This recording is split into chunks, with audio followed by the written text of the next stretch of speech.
Hey everybody, you may have noticed that this is a pretty long episode. Oh, that's underselling it. We didn't want to split these episodes because we felt that they really belong together. They share the same themes, the same ideas. They're really serialized. So we wanted to talk about everything all at once. So it's a marathon episode this week and also next week with the deaths.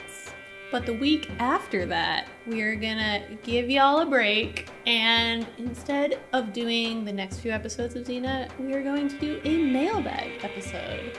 So if there are any questions you've been dying to ask us, especially these weeks where we are talking about some major developments for Gabrielle and Xena, please send your questions our way. We'd love to talk about them on the show. If you have any other questions about anything to do with Xena. Or not to do with Xena. That's you just right. have a question. Any questions whatsoever. We will answer them, maybe. Hit us up on Twitter, DM us, on Facebook, send us a message, on Tumblr, send us a message, or you can even email us. But for now, enjoy The Deliverer and Gabrielle's Hope. Hello and welcome to Xena Warrior Podcast. My name is Vera and I am joined as always by my two witchy co-hosts, Ooh. Katie. Hello. And Livy. Hello. I like it. So this week we're talking about two very, very important episodes. Very of the big. Xenaverse. Huge. One might call them divisive episodes among the fandom Absolutely. and in the history of the show. Yeah. Yeah, they kind of represent something of a paradigm shift for the show. Like seasons 1 and 2, I think about them as being like these cozy stories, you know, with characters you love and you trust and you know things are going to be okay at the end. Dramatic stuff happens, but Dramatic- it's all Yeah, right. it's always okay. You know, Xena was dark, but that was 10 years ago. Okay? Here, stuff happens to the characters and there's no takebacks. It's there forever. Mm-hmm. Yeah, it's the first time sort of something really integral happens to one of the characters. Like we're almost watching it in real time. Yeah, it really is kicking off like serialized storytelling for this show for real. This is a long, ambitious arc, and it doesn't only take place in the 3rd season. It has repercussions that last throughout the entire run of the show. And you have to remember just how odd that was for a show in the 90s. Like even X-Files wasn't necessarily doing season-long arcs. It would do like a mythology episode and then like, you know, 6 episodes later, another mythology episode that might reference a few things from the previous one. X-Files' arc was seasons 1 through 9. Continuous. 10, sorry.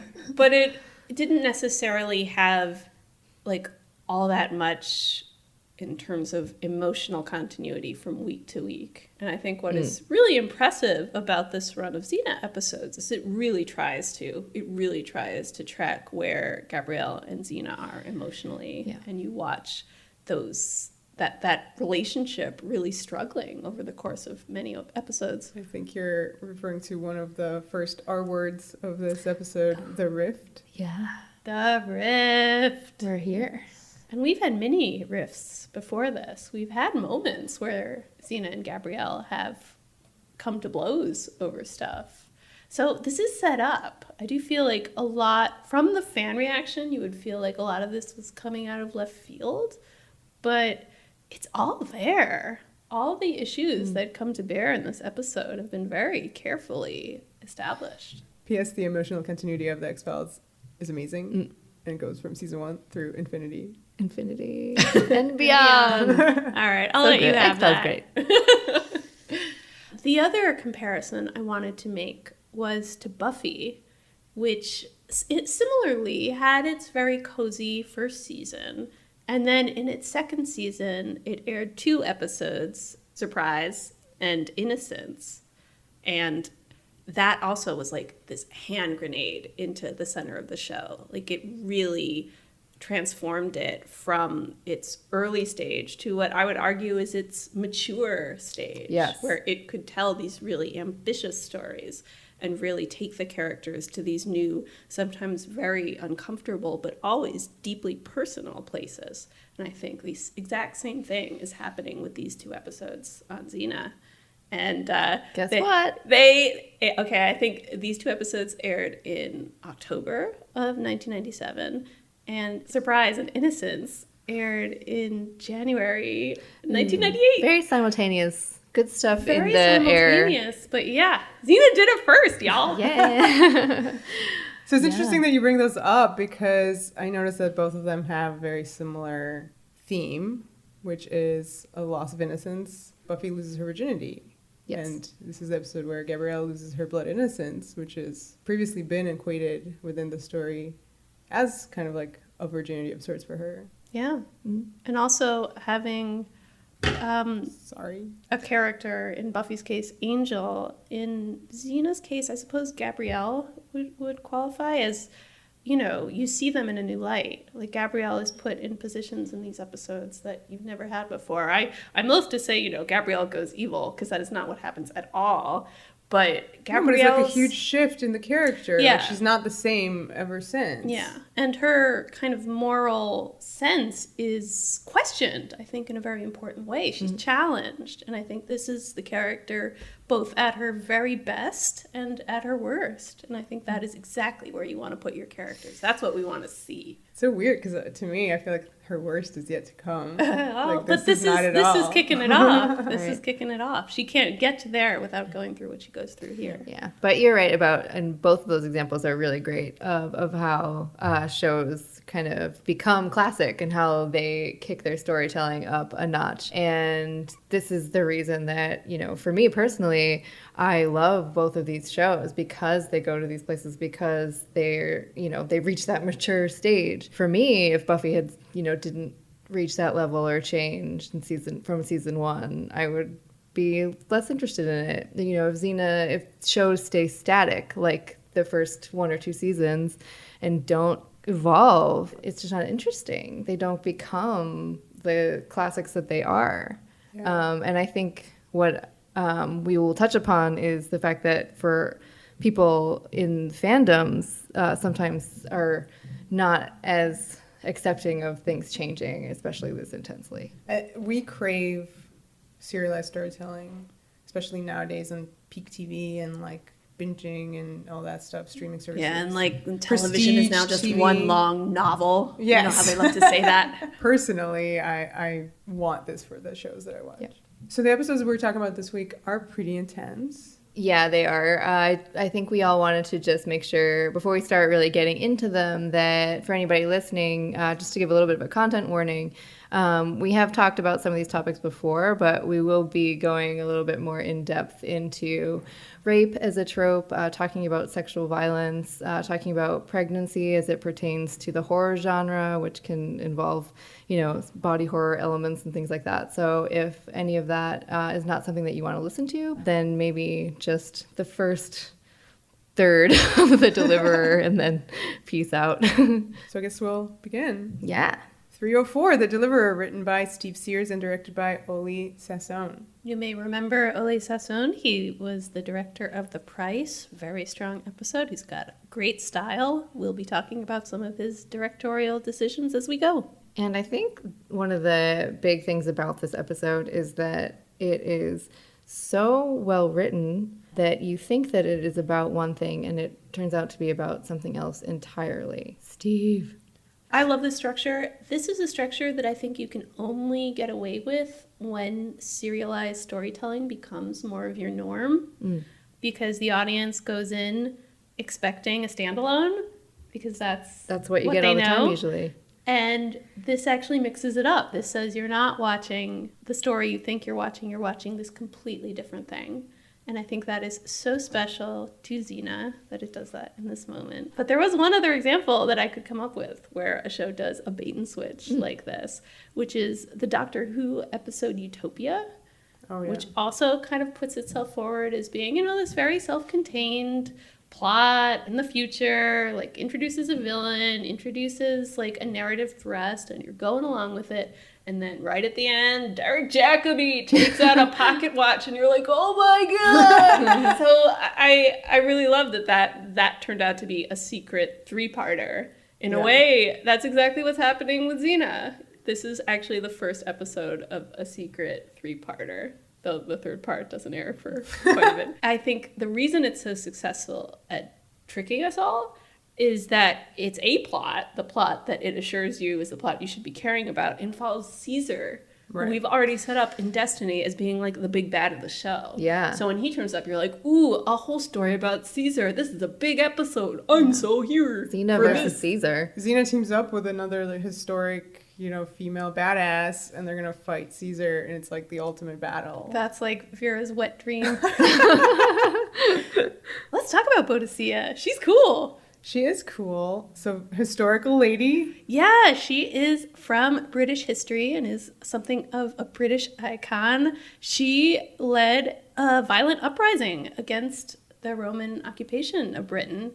And she was really super cool. Like, she led her army and they kicked the Romans out of Londinium, aka modern day London, and they burnt it to the ground. And there's actually this hysterical, to me, popular belief among the British that Boadicea is buried underneath King's Cross Station because they think that King's Cross might have been the site of her final battle against the Romans. There's no historical evidence of this. It is not true. I'm sure the people who lived in King's Cross back in the day were like, yeah, sure, it totally happened here. Want to buy the t-shirt? But what's so wild about this for me as a Harry Potter fan is that legend claims she's buried between platforms 9 and 10. No. And J.K. Rowling did not know about What? this, she claims. She just picked that number because she thought it was funny. But it's really weird. How would So they I feel know the like exact platform location? That's true. That is really odd. Wouldn't it be funny if, like, all of Harry Potter, they have to run through her ghost? Just want to see a ghost in the way. You're gonna miss your train! That'd be pretty great. She's also played by... Jennifer Ward Leland, who, get this, is married to Michael Hurst. Hey. Get this! Get this, you guys! Trivia. Which is cool because she is an awesome actress. I love that she is like so like muscular and tall and has this kind of startling face. She's not traditionally beautiful. I mean, she's gorgeous, but in this like way where you're like, whoa, like this really feels like a badass lady who will destroy you. She has this crazy large mane of hair, this like Celtic hair. Yeah, brave hair. Yeah, brave. There we go.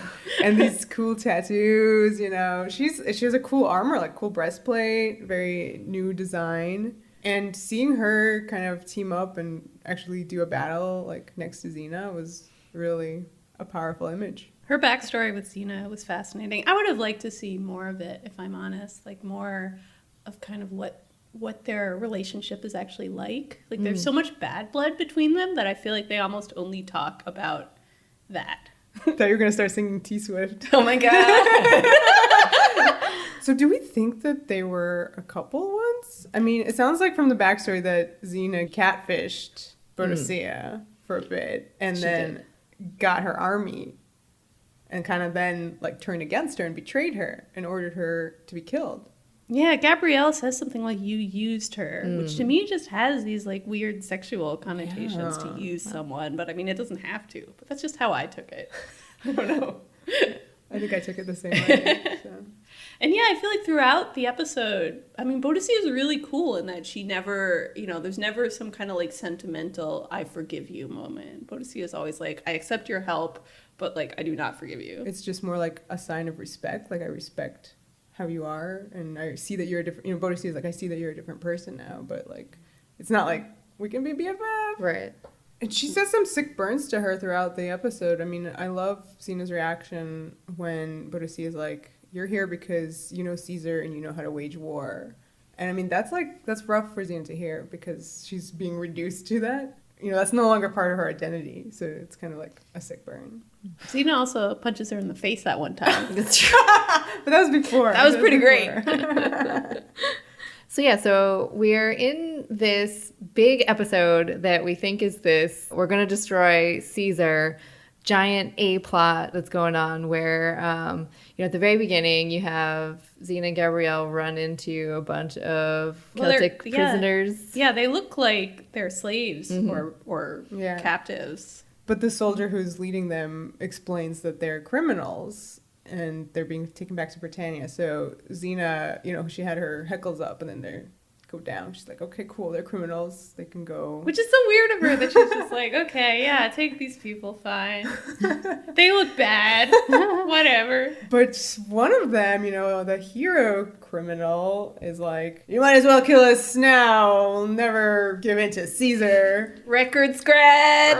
Heart stops. Xena's like, Caesar, you say. Where can I find him? Where can I fight him? I must free you. Yeah, exactly. So this hero criminal here, he's on this beam, he's tied to this beam, very Christ-like. He's just like on his knees. Like, he has long hair. Long hair, just gorgeous. Not centaur hair, but maybe not. And this is our introduction to Martin Chokish, who is... Martin! Yes!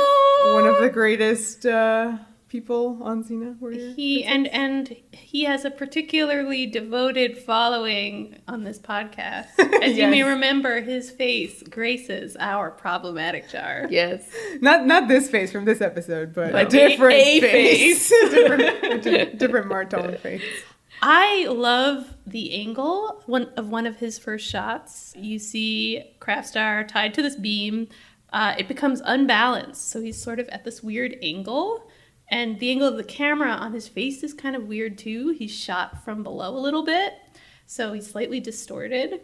And there's this little cue on the soundtrack that's just like slightly off. It's just sort of like, doo-doo-doo-doo. And you're like, this person is either important and good or important and someone to watch. And like I compare it to Velasca's first shot where she takes off her mask and the score is just like, this woman is evil. But here it's, even though it's basically serving the same narrative purpose, like it's doing it in a way that's much more subtle. Like if you know that he's not a great guy, you're going to catch this moment. And if you don't know, you may just think, oh, I should pay attention to him. But out of all of those guys tied up to the same beam, he's the only one who's just so weak. He falls, he's like pleading to Gabrielle with his eyes. And his beautiful voice. His voice is like caramel. Yeah, he's just like radiating, like, I'm a vulnerable, nice guy. Yeah. Love me. He is Khrafstar. I just hear Khrafstar. That's an interesting name. Like macaroni and cheese. Yeah. It comes from Zoroastrianism, which was Steve Sears' inspiration for some of the mythology used in this episode. Though, let's be real, people, it's clearly Satan. But Zoroastrianism is a very ancient religion, so I think that's really interesting that... it's not like Dayhawk came out of nowhere. Like, there's like a historical backing for but from possibility my here. Very, quick Wikipedia-ing of How dare you? You know Zoroastrianism. so much about Zoroastrianism. What? Wikipedia. It has this kind of dualism of good and evil. Yeah. Which is how... Steve came across that name Dayhawk, which is one of the demons in Zoroastrianism. But it's less good and evil and more order and chaos. Yeah. So there isn't quite that sense of, doing good works versus sinning that you would have in Christianity. Which is why Dayhawk is Satan. Gotcha. I see. Just straight up Satan. It's just a little strange within the context of the show because they do kind of have a Satan that's different. Yeah. So. Well, I mean, it's the same way they have two different Jesuses. That's true. Warrior Princess does everything. This glow has everything. Really. So Khrafstar is first priest of the Temple of the One God. And of course, since we've already had Altered States and Vera's favorite, Giant Killer, with Hottie David, we've had Xena and Gabrielle interacting with the Judeo-Christianic God and followers. Right. So we're used to this. We see this guy, we hear he follows the one God, and we're like, oh, he's a goodie. He has a beautiful voice. He likes Gabrielle. Harp music plays whenever he talks. We've seen this before. Yeah. It's true. The harp music that plays whenever he talks is a bit much. But he's clearly good. I just want to hear his voice, okay? Like, get out harp music. But yeah, so he immediately starts trying to sell Gabrielle on his religion. And I love that at first she's kind of like not having it. Mm-hmm. She's like, no thanks. Yeah. When he says, I'd love to tell you more in my beautiful caramel voice. If it were me, I'd be like, yes, keep talking. Whatever you do, I don't care what you talk about. No, the gods she knows are trouble enough. I guess we should mention that those gods are Ares and Discord, who was first introduced to the Xenoverse. I believe she's been already on Hercules, and she's very goth teen. Oh, yeah. She got that whole ensemble from Hot Topic. 90s Hot Topic. Yes, 90s Hot Topic. I've been known to shop there of late. They are very nerdy and cool, I have to say. Katie's sitting, she looks just like Discord right now. That's what her outfit is. Nope, that's 90s Hot Topic. So they're on edge because of this one god, all of them are nervous to actually go up and destroy this temple, because without a temple, this cult falls apart, apparently. Apparently. It's got really nice bathrooms up in that temple. Discord wants Ares to take care of it, and he's like, well, why don't you do it? She's like, no, why don't you do it? He's like, I got my best man on it. That's Caesar. I was fascinated by the revelation in this episode that Caesar and Ares have a relationship. I would love to have more insight into what that dynamic is like. I do feel like Caesar is such a arrogant prick that he wouldn't really listen to Ares. Maybe Ares is like, go destroy that temple. And Caesar's just like, what? Divide and conquer some women? Where? Or he could be like, my destiny does not say I should go to that temple. My destiny says I don't listen to what you tell me, God. Well, yeah, he's like throughout the episode kind of being this voice of weird reason that nobody's listening to. There's that great shot of him trying to, tell Xena all this stuff and she's not having it, but it starts with him materializing basically in her sword already. Penetration. Yeah. And then she like pulls it out and wipes it off What is she wiping off? I don't know. Like ectoplasm? I think just the when you feel dirty for we all felt dirty like, looking at that shot. So yeah, there's nothing really there, but just the association. Did you guys feel for Ares this episode? No one will listen to him, and he's speaking, the truth for a change. I think even with him, there's a nice shift in the script, similarly to, how the whole episode pans out, where he appears, you're like, oh, it's Ares. He's pitching his whole thing that he always does. He appears again, he taunts Xena, et cetera, et cetera. He's literally like, go, take your army, be wonderful, or something like that. Which is what he always says, yes, and it exactly. always usually means something bad, like, go, kill a bunch of people for me. Yeah, and be my warrior. Yeah. You're like, okay, we've heard of this. But by the third time he appears, and he's serious about the one god. We're annoying, but at least we're not evil. That's the best he's got for him. We sort of start kind of believing him. I thought that last interaction with Xena, where he is really seriously being like, you should destroy this temple, you should seriously check this out,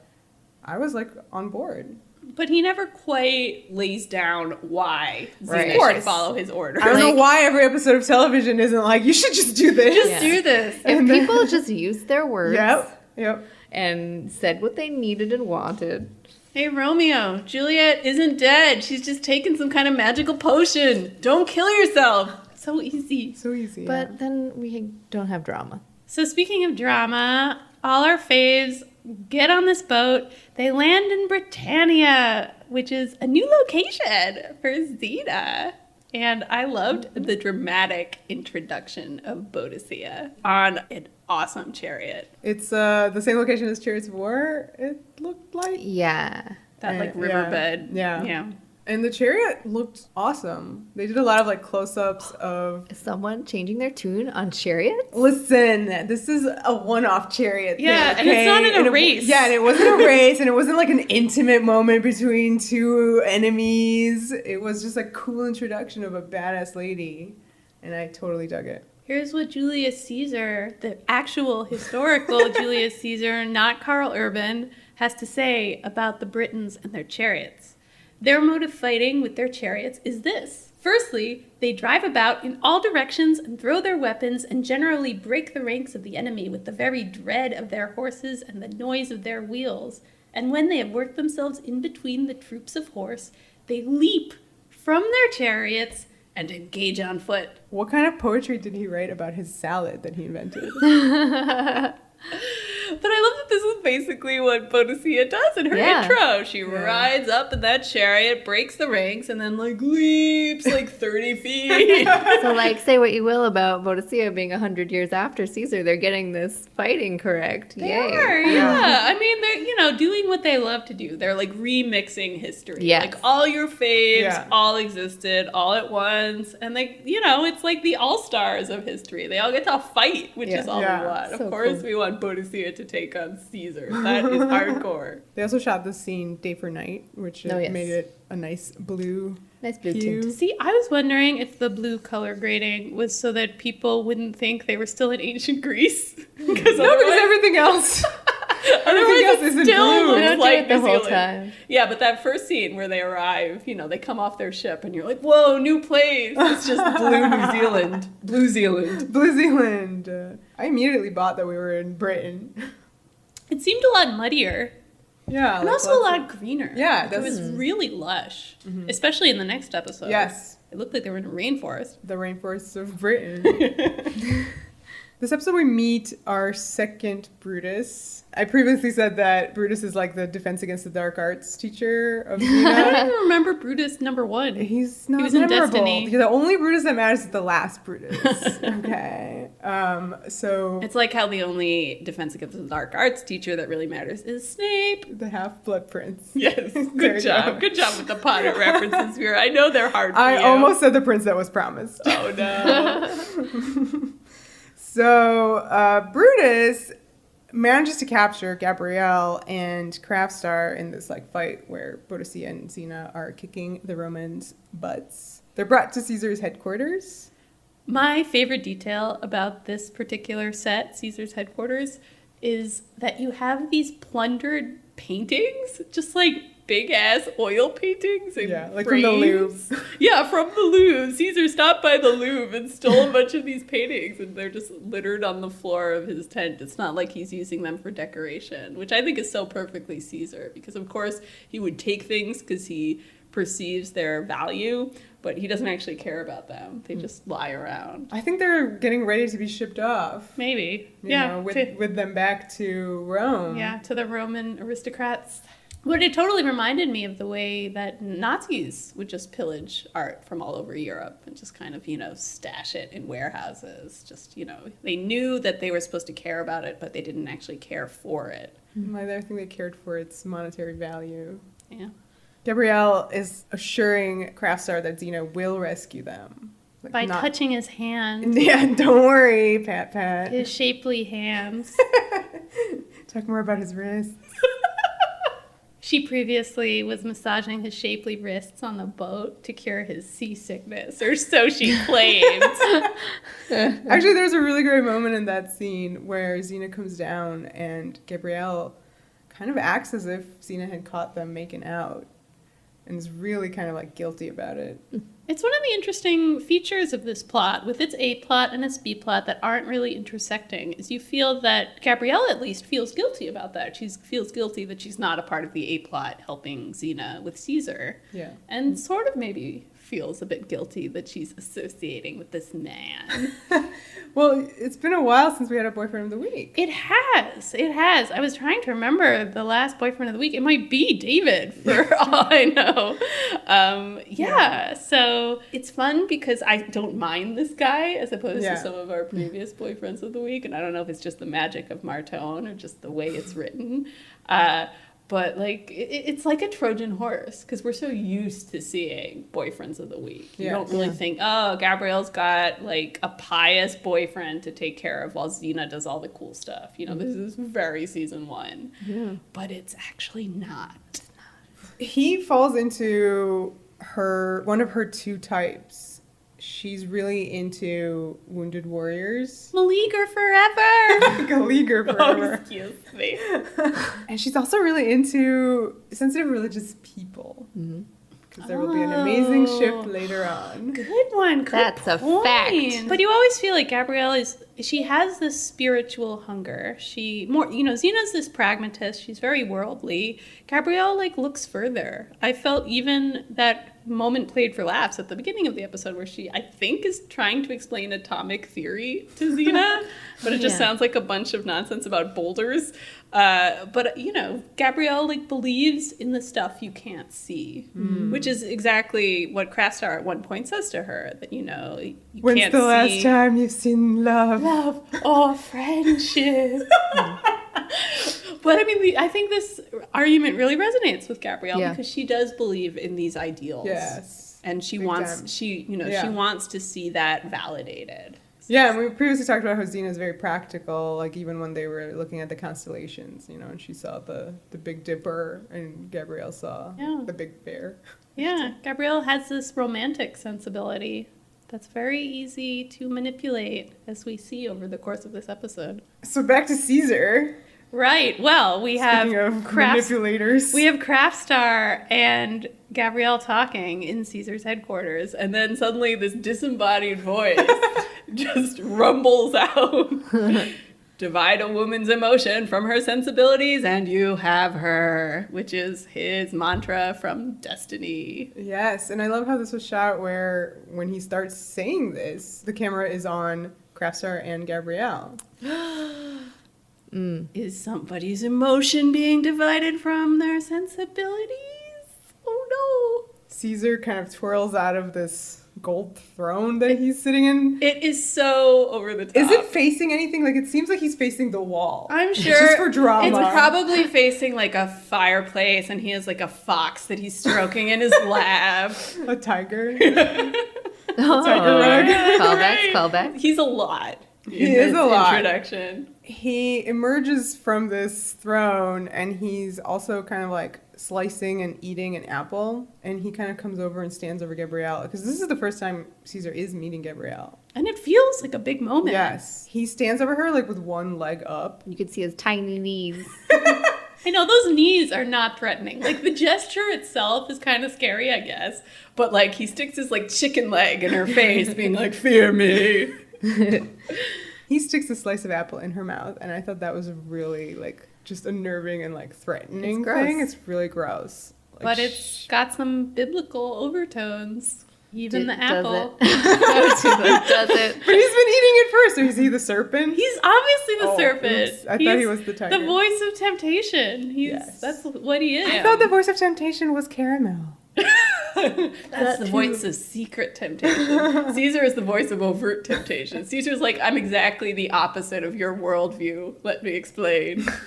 But he has this line to Gabrielle where he says, your fate was decided the moment you entered my world, which I thought was a strange way of sort of explaining the trouble she's in. But I think in the context of this episode, in which Gabrielle is in spiritual danger because of following Xena into a different world than her own, this line to me is very meaningful. For sure, and I think I fall prey to his whole mantra about destiny. I do think that, you know, even that episode, like, once Xena entered his orbit, her fate was sealed, basically. Like, she is not the same person after having met him. You know, look at her now. And via Caesar, Gabrielle will also not be the same person. In a roundabout way, but, like, still, you know. He's the crucible in which our heroes are changed. Yes. Yeah, that's really interesting. So Gabrielle's fate was decided the moment she entered Caesar's world. He puts her on the cross, same as Xena back in Destiny. He, like, reenacts that trauma. It's a very specific image meant for Xena. He even includes his personal banner, so she would be sure to know he did this. He's like a serial killer. He leaves his signature. But I thought it was shot so interesting. Like, the reveal of it was just like the crucifixion in Destiny of Xena, where you think you're watching one thing and then the camera moves or a guy leaves frame and it's like, there's a crucified person there. And it's such a, like, visceral image. Like, as soon as you see it, you go, and that's partially just our conditioning from Christianity. And, like, just also, like, it's just so powerful to see this happening to Gabrielle after everything that Xena went through. Yes. Brutus is told that he should break Gabrielle's legs because it would mean something to Xena. But just as he's about to do it, out pops Xena's hand like a zombie. I have questions. She's just been beneath this, under the ground, Yeah. waiting for this moment. How? Why? How long have they been there? How? Oh. Days. I think it's just been her and Boadicea, like, under that moss, like, braiding each other's hair and telling ghost stories and eating marshmallows. She's right under. Yeah. Directly under. So Directly they just under. let all of this happen, like Yep. all this She days, waited when just she for can this hear, moment. like, just that She's like, moment not yet, when not yet. Okay, he's gonna and... break Gabrielle's legs. She's like, all right, now. Yeah. She is just as much of a theatrical hoe as Caesar. They both are ridiculous. Didn't Gabrielle go, like, timing? We gotta Yes, work we have to on work your on your timing. And Xena's like, what do you mean my time is fabulous?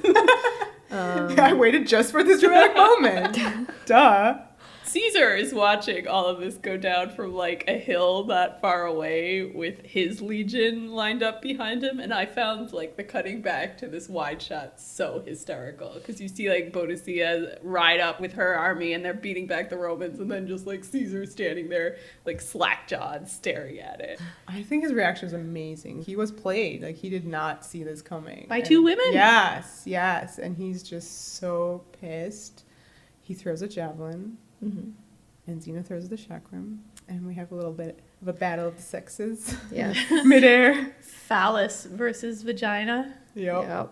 Guess who wins? The phallus is split. And there's a little piece of the javelin that gets stuck in his hand. It's a big old giant splinter. World's biggest splinter. I love that detail. I feel like it's just like Caesar thinks he's untouchable, especially with Xena. You know, he just, in his mind, he's already defeated Xena back in Destiny. So I love that, like, she proves in this moment that she can hurt him. Even when he's standing, 1,000 meters away, she can still get him. And again, he's really kind of shocked by this. I just love his reaction. I also really love his look. I think he looks totally different than the last time we saw him. Covered in bronzer. He's covered in bronzer. And dirt. Yeah, but also dirt. I think this episode also had a lot of, it'll come back later, but there's a lot of good dirt smudges on people. And, A realism. yeah, and also he has like this scar on his face. I don't know, he just looked He's lived a life since we saw him. Yeah, exactly. It's been 10 years. Yes. Xena looks the same. Pretty. She has shorter hair now. That's true. That's the only change. Does his little Caesar wig have I think, Caesar hat? I think it has more hairspray in it. Do you like the way Xena gets Gabrielle off the cross with the two daggers at once? And she kind of just flops down Is that a over her Malila shoulder. move?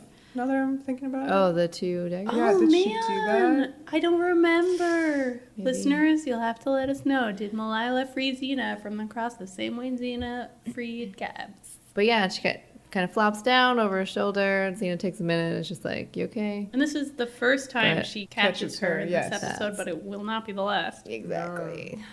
Yeah, so after Gabrielle's rescued, her and Xena have this quick little convo where they're talking about what it's like to be around Caesar and how kind of charismatic he is. And obviously Xena's focus this episode is just Caesar, Caesar, Caesar. She has nothing else like on the brain. Gabrielle's almost apologizing for being captured, Yeah, which she's is being odd. so shifty. Yeah. It was so interesting too. Like, she just came out of this really traumatic experience, and Xena's first line basically is, "Did Caesar say anything to you? Yeah, or do she's anything?" Like, so Xena's Did he very, talk about me at all? I mean, it's so important that she's so Yes, distracted. yes. Gabrielle's saying, that he has this way about him or whatever, and Xena kind of describes him as, like, when you're with him as being like a moth to a flame, which I think is interesting because I think that Gabrielle is having that particular experience, but with Khrafstar, and Xena doesn't see that at all. Khrafstar has just been like dishing out like so much of like, exactly what Gabrielle wants to hear. Yes. He tells her his backstory, and it's all about how like he learned to love and like not take bloody vengeance against even the people who've wronged him. Like these are the words that Gabrielle loves. Like he's basically styling himself as a pacifist. And of course that's going to be something that Gabrielle wants to believe herself. would Xena find this a problem? Again, we've already encountered several guys that have done this, and they were, the nice Israelites. I don't know. No, She I might mean- ask questions. I mean, Xena always, sees the worst in people, so she might at least have a suspicion. But I feel like she's so obsessed with Caesar that she's not noticing anything. She's not noticing anything, and she does think that this is the one God that she knows, and so do we. And all the little scenes between Gabrielle and Khrafstar along the way haven't really been different, from that. So there's no real reason for her to be. And we sort of said that is she rooting for monotheism just so we would get rid of Ares for her? She definitely seems happy when he finally admits that he's terrified of this other god. She's like, great. Good luck with that, buddy. Now back to my battle. The battle that we never get. Big ass battle to end all big ass battles. The thing you've been waiting for, audience, all episode. Here it comes. Or not. Caesar held this temple of the one god, and previously Xena and Boadicea and their warriors had liberated it, basically because they were like, oh, he holds it? Oh, great, we're going to liberate it. She does not destroy it like Ares wants, and the monotheists rejoice because they have their temple back. They're like, praise be to the one god, and Gabrielle echoes it. Yes, that was I was like, oh man, she's ready to marry Khrafstar, that's it. And it feels totally like the end of the B plot. They're there at the temple. Oh, everything's resolved. Okay, bye, guys. Vera, you had mentioned, I think, around this moment that there's some very X-Files-y, Scully-esque music. Yeah, so this harp music that kept playing over and over, like when Khrafstar would say his stuff, I was like, this just reminds me of something. It feels really like something I know. Like, what is it? Oh, it sounds a lot like the X-Files. Like the X-Files would do the same kind of score. Was it whenever they talked about Scully's faith? Yeah, that's what Katie was like. Oh, it's music from the Christmas. And it's it's very churchy, harpy. Get different music shortly. The monotheists are in these blue robes. Everybody's wearing them now. Like Khrafstar even put one on. Yeah, I don't know when they stopped along their road to okay, everybody, time to wear your horrible demon sacrifice outfits. So it's funny. I feel like it just suddenly clicks into place. You have all these guys in their hoods, and suddenly they're in this set, this big church set, and you suddenly see them standing in this circle, and you're like, ooh, I don't like this. Well, you're like, this is different. This is not what we expected. There's an altar in the middle. That's strange. Everyone's just around there. Gabrielle is not wearing one of these robes. She's just in her outfit, so she really stands out. She's very green. And she's like, is it okay that I'm here? I love that moment. Yeah, she's kind and he's like, trespassing. yeah, the one God is open to everyone. Totally be here. And this woman who we've previously seen in this episode, and she does not have a name in this episode, I think. She has a name in the next one. She's named Meridian, but here everybody calls her Lady. Everybody? Well, she's definitely called Lady a lot. Who calls her Lady? Gabrielle. That lady! Yeah. Oh, no! Yep. So she's also kind of not wearing... I mean, she's wearing a robe, but mainly she's wearing this she's white wearing, dress. this sort of burnt yellow robe. And then once it comes up, she's wearing this very innocent-looking white outfit. Yeah, and she sort of takes over the ceremony of rejoining. Immediately, as soon as they start the ceremony, the score comes in. And what is that score, Katie? Oh, it is every satanic horror movie you've ever seen. I think very specifically this one and then the one a little later in the episode remind me of Jerry Goldsmith's score from The Omen, which won an Oscar. Just, it's that evil music that, it's familiar, it's scary. It sounds like something you might hear in church. What? When God is very angry at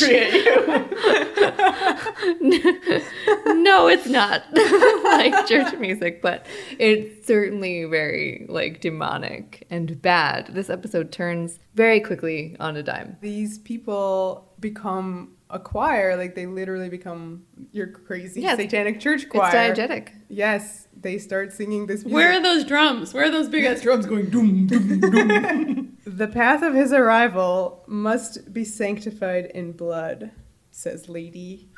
And they snatch up Khrafstar and they put him on the altar. And all this time, Khrafstar has been protesting, being like, whoa, this isn't the ritual I recognize, as if he's kind of this outsider who's been left behind and now is also vulnerable to the rest of the cultists. Yeah. She takes out this ceremonial knife and he's gonna stab him. And this is where Gabrielle is like, I gotta save him. Yeah, it's awesome. She just like kicks her way out of, like, she's being held by two of the hooded figures, and she's suddenly free and goes up and like cuts the bounds tying him to the altar. And I love that you're using her battle experience kind of to hurt her here. Yeah. Like she wouldn't have been put in this position if she weren't so experienced at fighting. Gabrielle cuts Khrafstar loose with that ceremonial knife. She's holding it, and the woman attacks again, this time with a sword.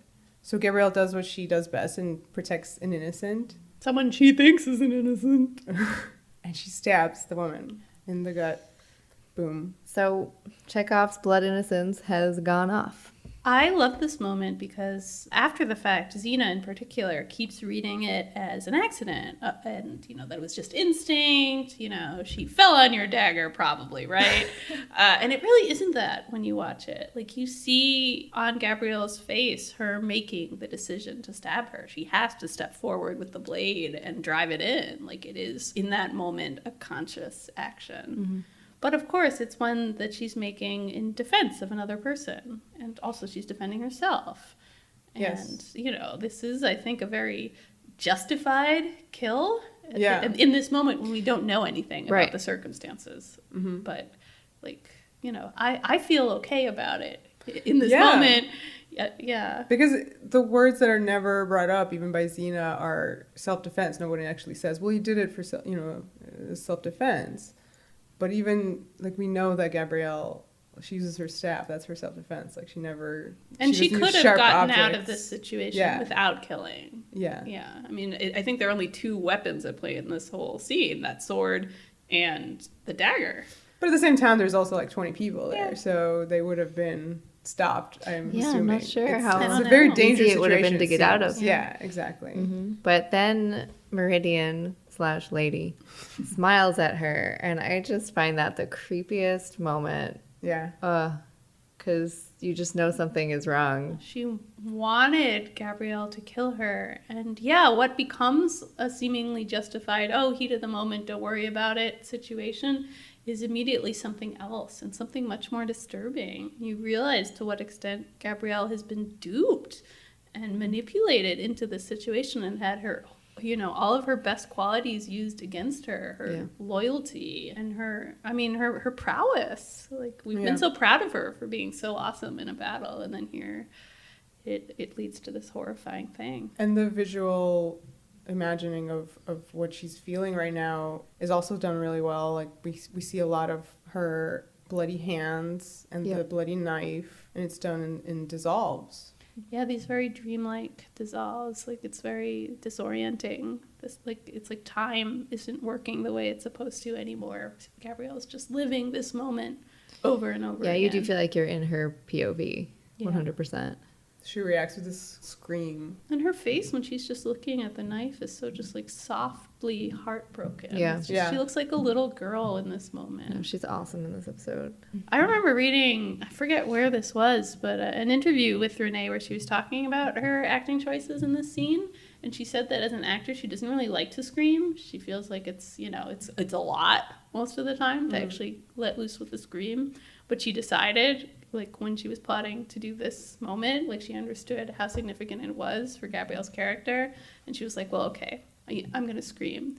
But then even she wasn't prepared for how big, how primal a scream it turned into. Wow. She really was feeling it, I think, in the moment. I feel like everything that had been set up for Gabrielle's character over the course of the last 2 seasons with her blood innocence and her decision not to take a life and to basically be as close to a pacifist as she can be while living with Xena, all of that is gone in a moment. Yeah. And, hence the scream. This show does these types of screams so well. They mean something. They're not just telling you, this is a serious moment. It feels like a product of real feeling. And then after she screams, she falls to her knees with her bloody hands kind of held in front of her in this almost a protective gesture.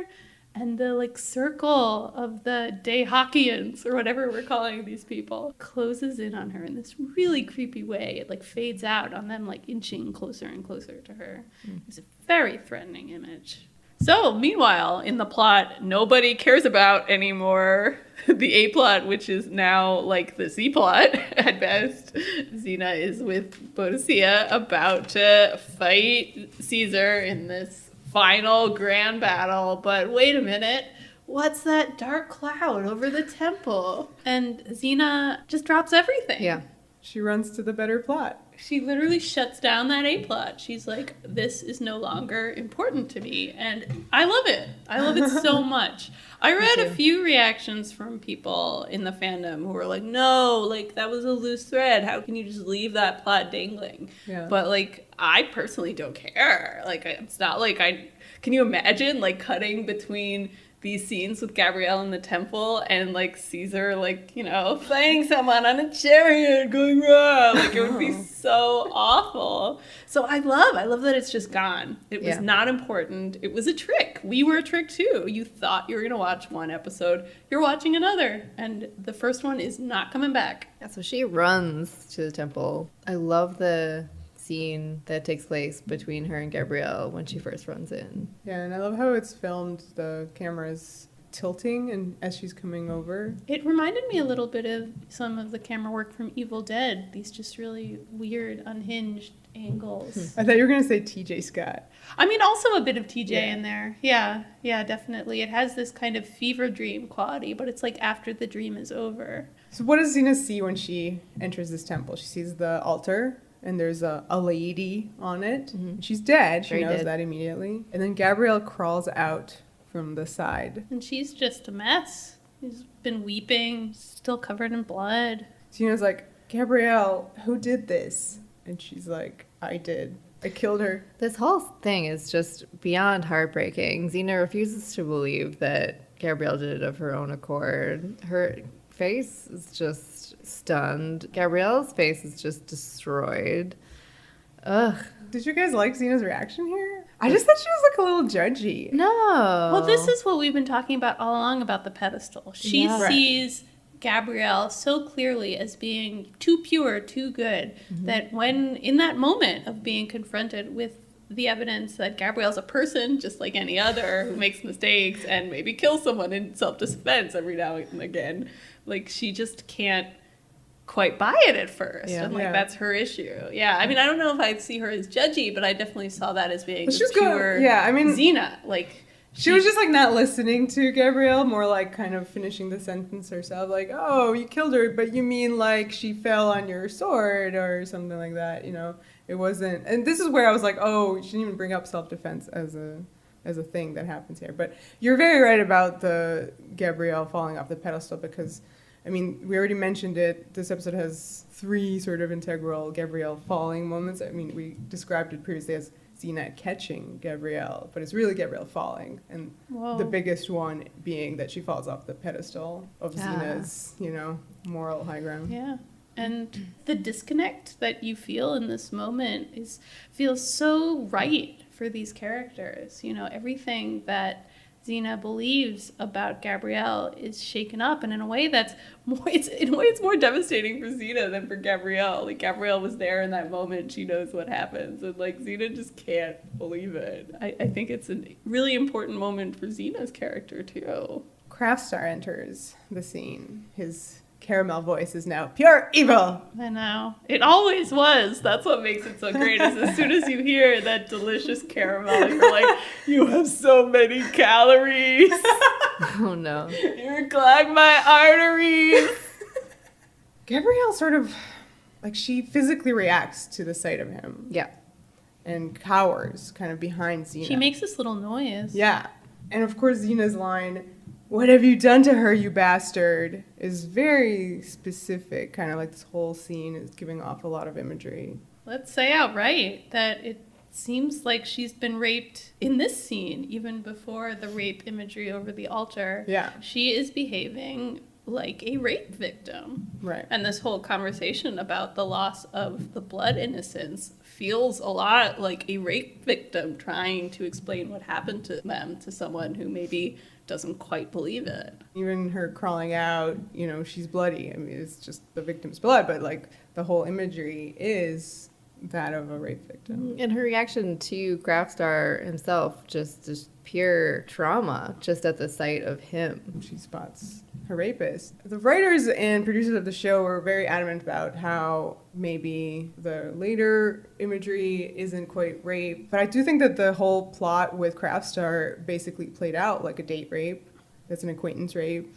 Mm-hmm. And for sure this scene cemented it, at least in my opinion. Yeah, I don't think I've really seen this scene discussed in that way before, but I definitely get that read of it for sure. The focus is obviously clearly on the Dayhawk stuff that comes after. Yes, which comes now. Basically Xena, in her rage, attacks Khrafstar, and he transforms into a goat man? A goat man. This is a why. This is just a this why. Happening. Yeah, everything was going so well with this episode. So well. Very Buffy. The Deliverer is played by Anthony Ray Parker, who previously, Vera, played who? Bacchus. And he played a different character without makeup. But that's right, the other warlord in Arrows. And he's a sexy man. But he will continue to play what we like to call our Buffy creatures. So Buffy. He's so Buffy. Yeah, and all of the design, the prosthetics. He's never been on Buffy, and we're like, he totally looks like Buffy. Oh my god! And you lost out on some roles, dude. Yeah, it's so. The mustache for me is the one step too far. Yeah, that's the one step too far. The horns we would be okay with. Yeah, it's just that stash. What do we think of the fact that Khrafstar's blue robe has sort of been torn across the chest because apparently this guy is so ripped. Well, I loved Khrafstar's chest hair to begin with, so I was a little bit, this is on point, The Deliverer is happening. A fight that is going on right now. My question to you guys is, what is the Deliverer?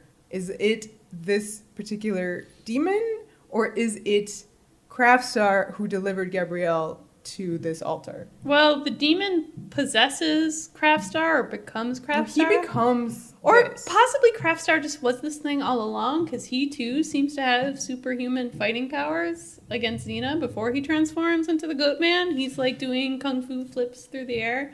So I wonder if actually Khrafstar isn't what he appears to be to begin with. I thought he got these powers because they did the sacrifice. I mean, I'm sure that he got a reward. You know how they always... He leveled up. Yeah, he leveled up. He grew a mustache. Yeah. It's like when Dagnan found the Ixtun Stone and became a crazy looking thing. Yeah. Why do dudes always want to look like crazy plastic mutants? Power corrupts. He has a lot of ridiculous lines that are a bit Buffy-esque.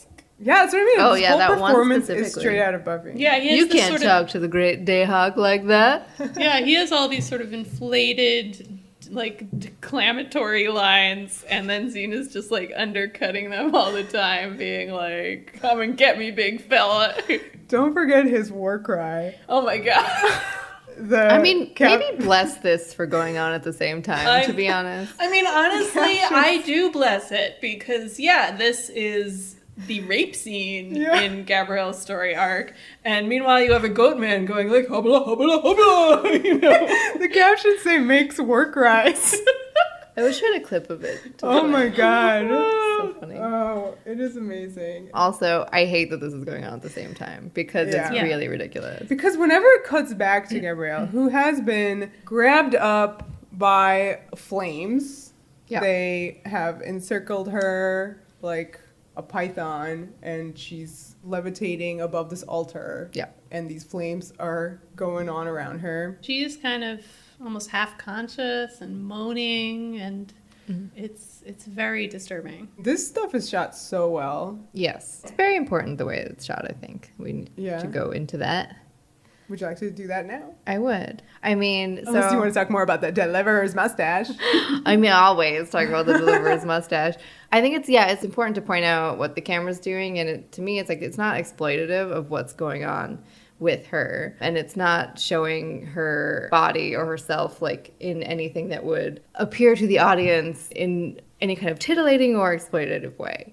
You're just seeing like her from above and like close-ups of her face. I think that every time it cut back to her, I mean, again, we're having this ridiculous fight between a monster and Xena, and every time it cut back to her, you had this angle either from the side, kind of like her torso and her head, or from the top, you know. A bird's eye view. Bird's eye view with like the flames beneath her. Every single time it was really kind of like visceral, almost like, again, like the noises that she was making kind of grounded you. Like it was very upsetting. Like that's what it was. It was like a real, like something real was happening here. Yes. I think the first time I saw it, I wanted more wide shots. I was like, I'm so confused by what I'm actually seeing. Like, I don't understand it. But on subsequent rewatches, I kind of like that it's a little bit obscure, that you're not quite sure what you're seeing. It just reads as strange and upsetting. You know, you're getting a glimpse of something really scary. Yeah, something's happening. I mean, you do get the wide shot from sort of like where the fight is happening. Like you see her in the background and wide. I mean, she is just floating. She's like stiff as a board, and the fire's just around her, like encircling her. It's supposed to be mysterious, like as to what's happening, you know, so you don't want to... Because the characters themselves don't understand it for a while. Yeah. But something clearly is happening. And Xena is fighting Mustache monster. She tricks him, and he sort of like flies into the flames. Yeah, there's like a hellmouth that's opened underneath Gabrielle, like where the altar used to be. Where the altar explodes, and some great shots of Xena sort of like getting hit by the debris. Oh no. It's good. Oh, we haven't talked about Xena's wound. Yeah. Oh, yes. So the deliverer kind of gives her these like claw marks across her arm. And then she stabs him with the breast dagger that Gabrielle bought. Oh, in Dreamworker. Which will be referenced in a minute. Oh man, I forgot about all this. So that's already very referenced because of the blood innocence. Well, yeah, but like specifically, yes. Right, that was Gabrielle's first weapon, the breast dagger. So it's back, and it kills or helps to kill her abuser here. So Xena flips him into this burning hell mouth. It's a little confusing, I have to say. I'm always in the moment like, what just happened to him? Look, what matters is he's God. Yeah, he's God. Yes. You don't have to look at that anymore. I don't care, yeah. And she catches Gabrielle before she also flies into the flames. Yes. This is the bodyguard moment. I will always love you. You know, this is clearly a very Hollywood moment where your male hero rescues your damsel in distress, catches her in a manner where, you know, it's like the same body position as carrying a bride over the threshold of your new house after marriage. And it's very like romantic imagery, right? So it's really great to see our hero is a woman and she's doing this to another woman, and it's really refreshing. The temple explodes around them. Yeah, and then you have this great shot of Gabrielle and Xena huddled together in the ruins, and they have this final dialogue, which is really upsetting. And Katie, I'm just gonna throw the mic to you because I know you have something to say about this.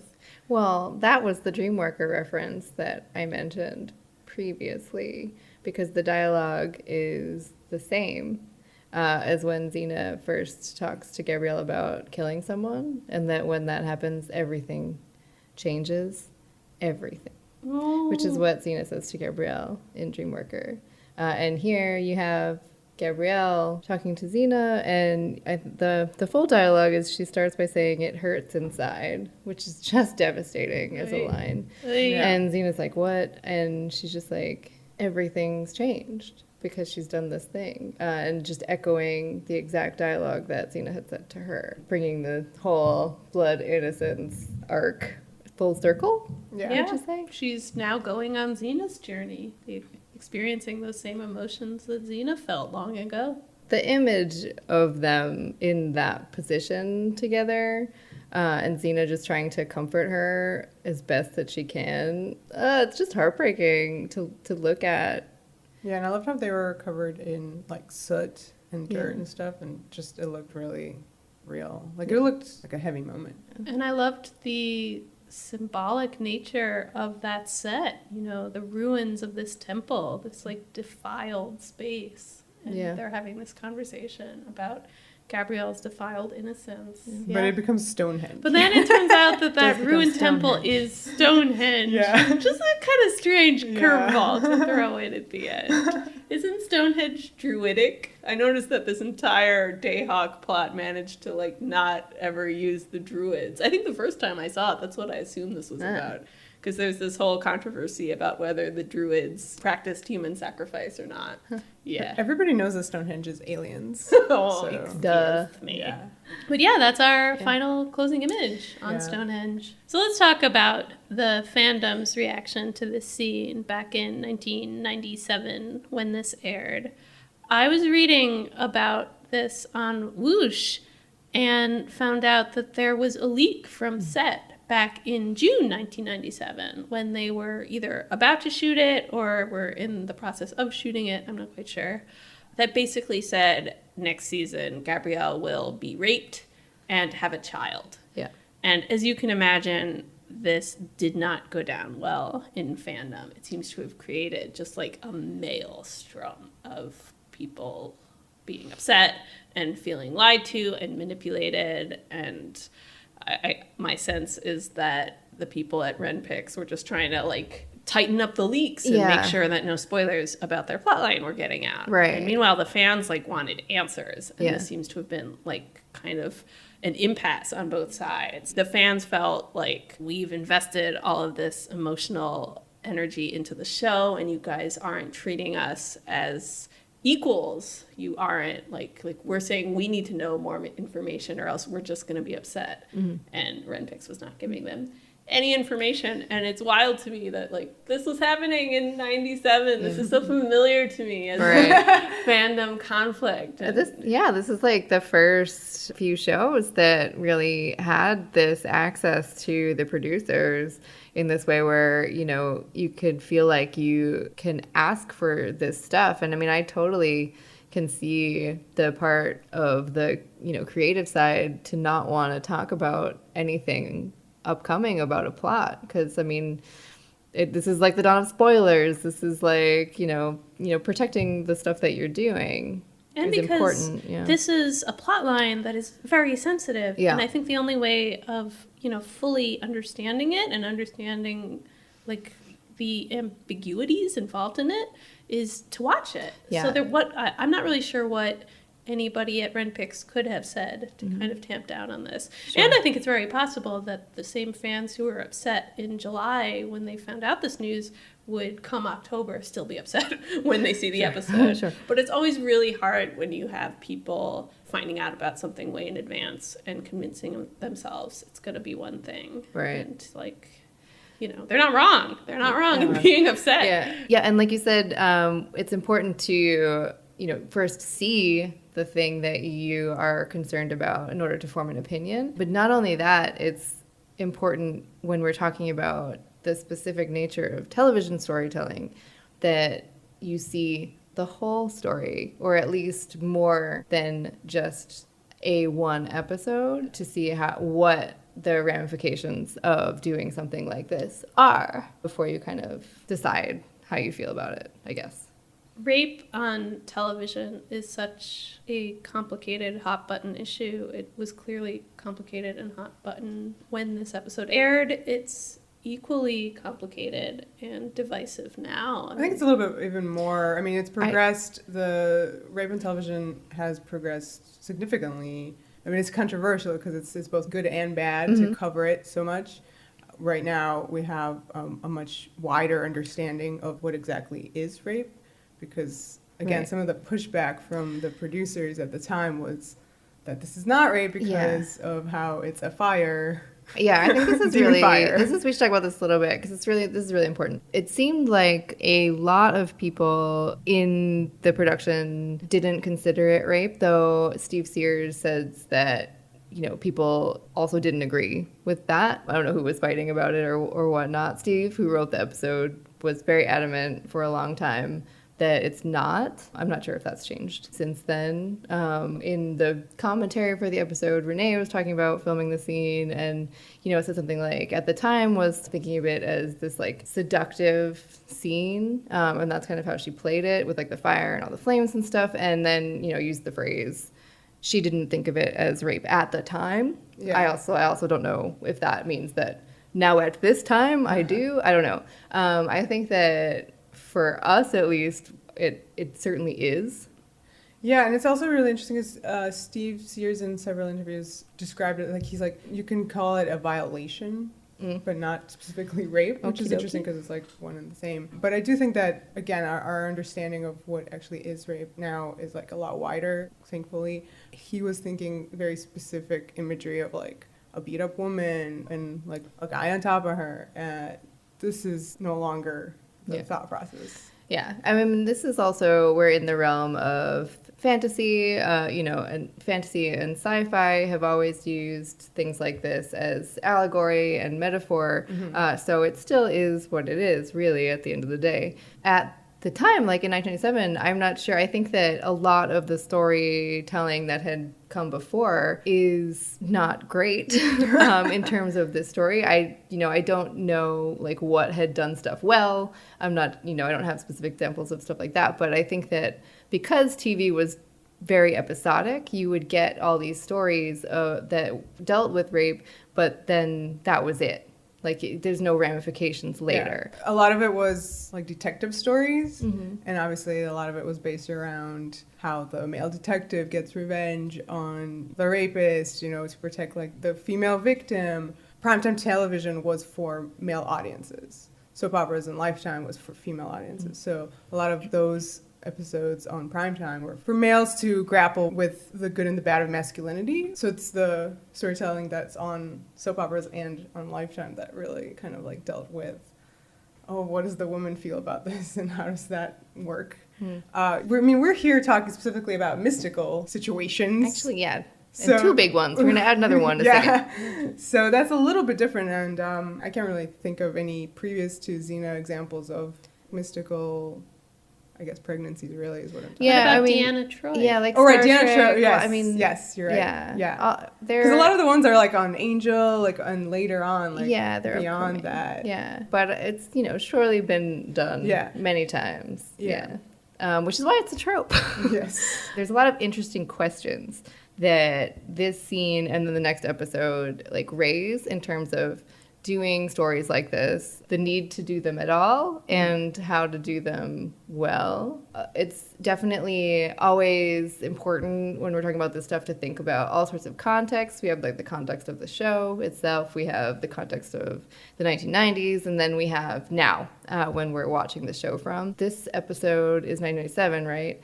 So that's 4 years before The Sopranos, which I think is the show that actually changed the way TV portrays rape to be more like stuff that we've seen now and to have more like nuanced and different stories and stuff like that. And to center it on the female experience in a way that covers the aftermath and makes which it is clear that rape is part of a long narrative for a woman. Yeah. Going back to Steve Sears' defense of this as not rape because it's more allegorical, I'm totally with you, Katie, that an allegory in representing the thing that it is that thing. Like, even though we've talked about the shots of Gabrielle's assault being obscured, you're not quite sure what's happening, but it's clear that something is. That's an allegory for rape, but a rape is happening. Yeah. I do feel like it's interesting that Steve sees a mystical force as not being the same thing as a human aggressor. When you have Evil Dead, where one of the most famous scenes in that film is a mystical rape where trees penetrate a woman. And it is very much a rape scene, even though there isn't a man involved. And unlike the Gabrielle rape scene, it's shot in a way that is very titillating. A lot of shots of, vines curling up legs and underneath skirts, and it's just very disturbing. But one thing that I thought is quite interesting about Evil Dead, and I'm not saying that it's like misogynistic and exploitative, even though it is kind of exploitative horror, that's the genre that it falls under, but it does something really cool, which is Cheryl's experience post-rape is very important to the plot of the film. She's the first character in the film to be possessed. And you're watching her possession almost, again, as an allegory for surviving rape. Like, she is making all these horrible noises and suffering. And they stow her in this cellar and just kind of ignore her, pretend she's not there, which I think is very much a way of dramatizing trauma and its effect on a community. So I feel like this is a really potent dramatization of rape culture, and very much keeping in focus the female experience of rape culture. Like, even though Cheryl isn't a fully fleshed out character, you really have a lot of sympathy for her. So the Raimis know how to explore these issues in horror.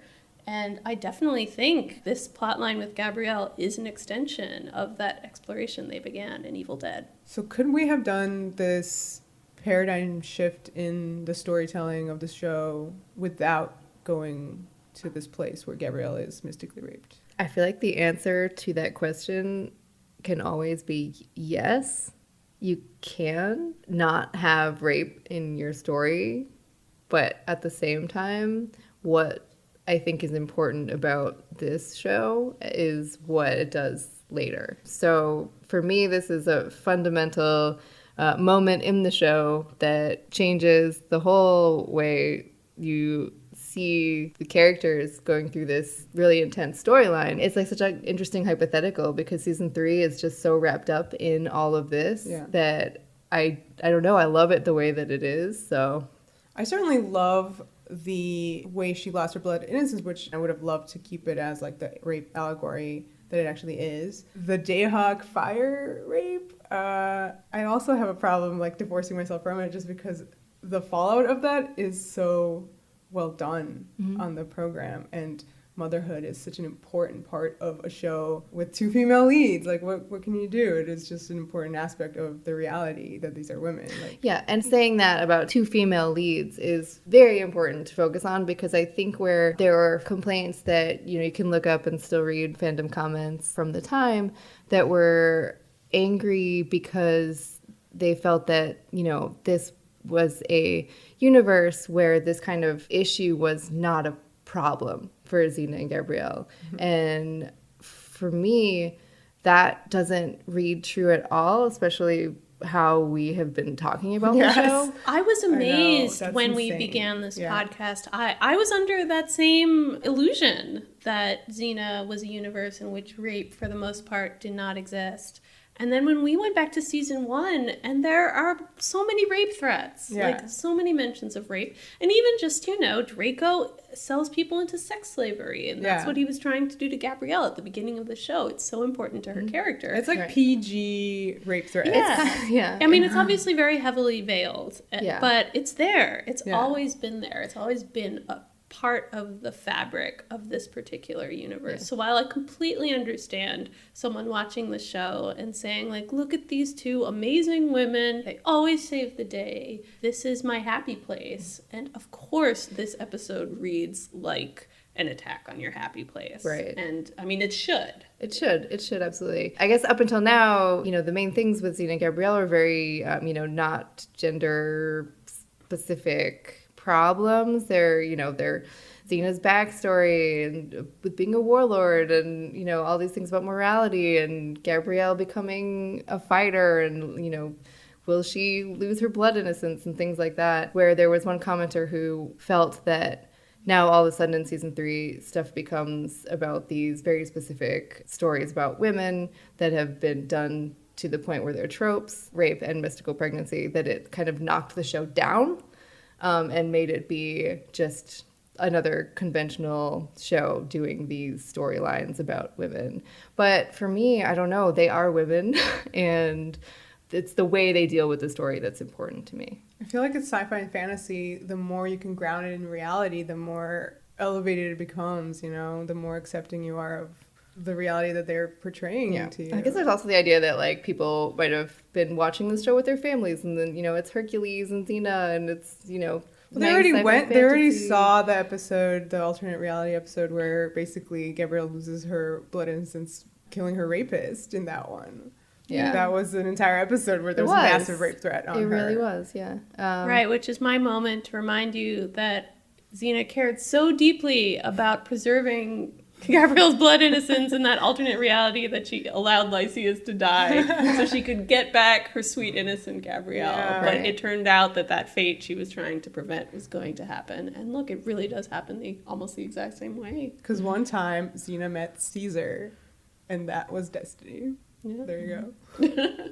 Well, that's not the only trope that we're going to run into, as the next episode deals with the fallout from this one, Gabrielle's Hope.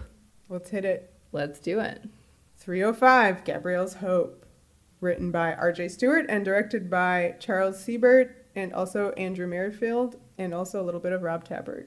Yeah, so the story behind that shared director credit is that unfortunately Charles Siebert was taken ill after just a single day of production on Gabrielle's Hope.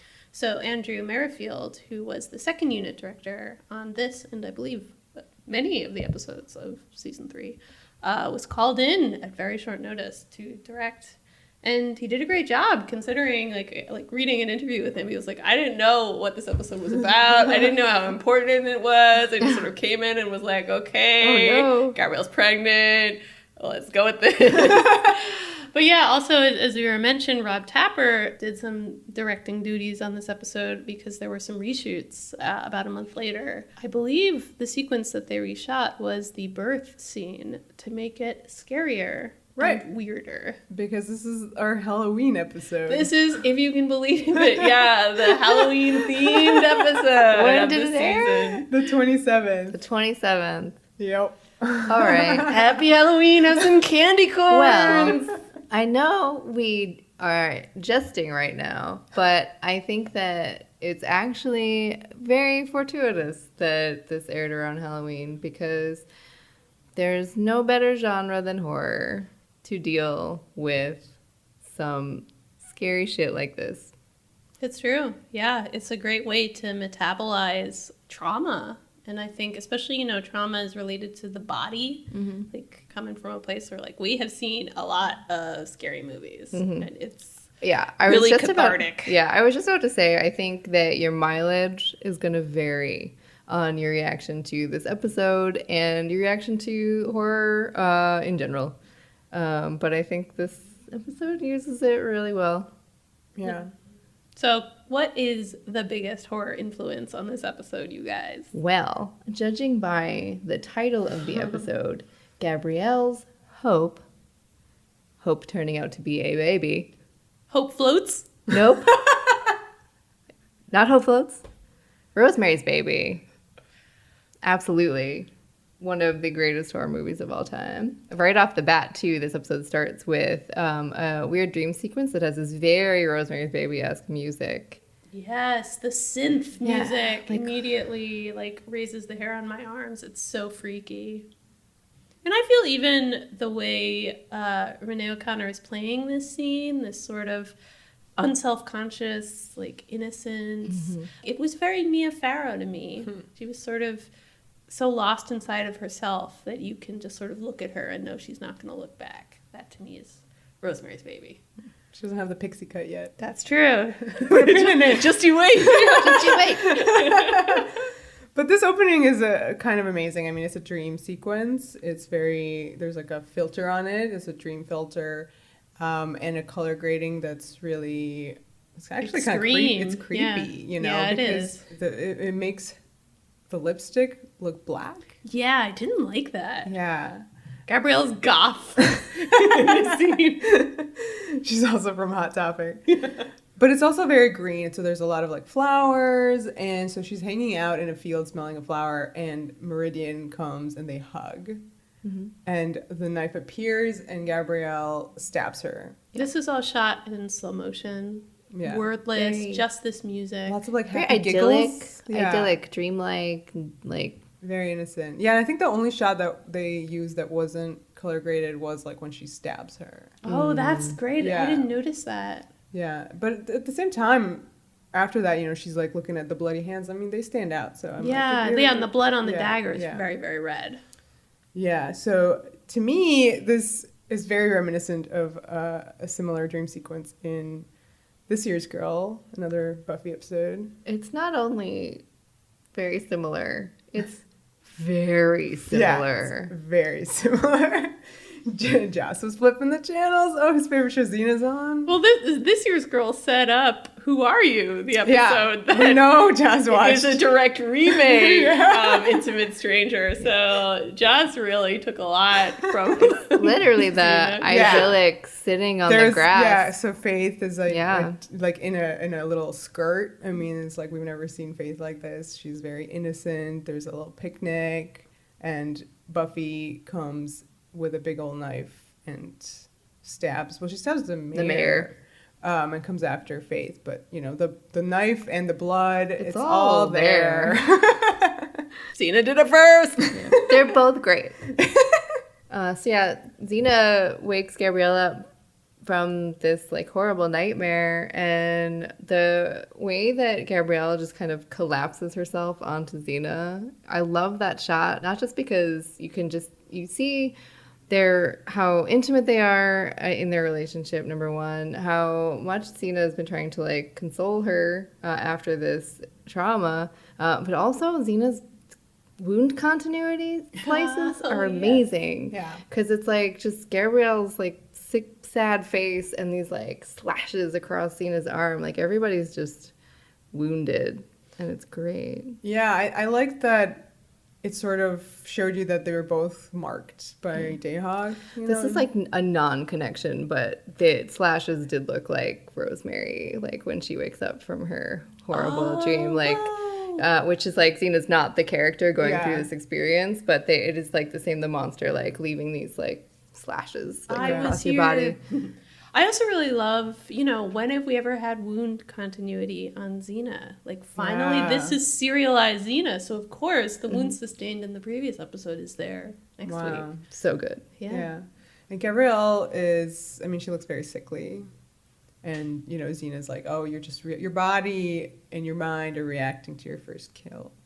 Xena's been there. I think she went through the same thing, minus the pregnancy. She mentions, her first kill in a vague way. And again, we met him in Dreamworker. Right.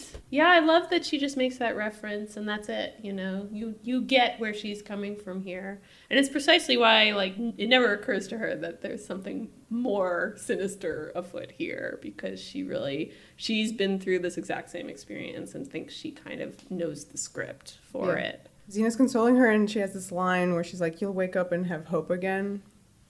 Womp. And Gabrielle says, I just feel like I should be punished for what I've done, which is a really interesting this is a hard line. One. This is rough. That she feels guilty, that she feels like she's done something wrong when I don't think she has. but you understand why she, having been through what she has been through and feeling like she has betrayed her own values, of course she would view this as some kind of punishment.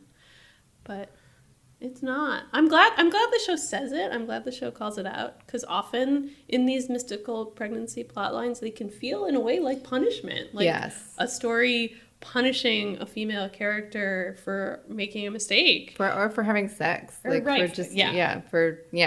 also, to take it a little bit further, even in the early 2000s, there was a really famous plot line on All My Children with Bianca Montgomery, who was the first openly lesbian lead on a soap opera. It's not her. It's not Sarah Michelle Gellar. She plays the same character, but okay. It was later. Oh, 2001. Oh, she's Buffy right now. Like 2003. Too bad she didn't stick around for the openly gay character. Yeah, but this was a really huge thing for soap operas, and everybody was like watching it. And that character was raped, and that character was pregnant, and there was like a whole deal. And a lot of it, there's like, of course, a trope where if you're a lesbian and you're raped, and it could be like a punishment for being gay, it's like a corrective rape almost. Ugh. So how she's saying punishment here, and then she later again uses it. To me, those words stood out just because of this. The show itself, I will say, is definitely, because they were writing it as not a rape, the after effects here are very much all about what has been the main plot, which is Gabrielle's blood innocence and Gabrielle doing the murder. Up to this point, it's not an issue. Yeah. Until we find out some more stuff. There's a lot of really spooky tree imagery, and this was like before we got our introduction to the banshees, and I was like, oh my god, this is so great. This is filmed so well because, like, you know, the forest, this English forest knows that something is up, something is spooky. But it's really like, the banshees are hanging out there. Forest of the Banshees is very green, and so are they. This is a good point to bring out that we've previously discussed that fire is Callisto's element and water is Xena's element, and there was a discussion on Facebook that maybe earth is Gabrielle's element. Which wouldn't include trees. Yeah, and so everything about that opening scene was very green. The dream was very green, the trees are very green, she's very green.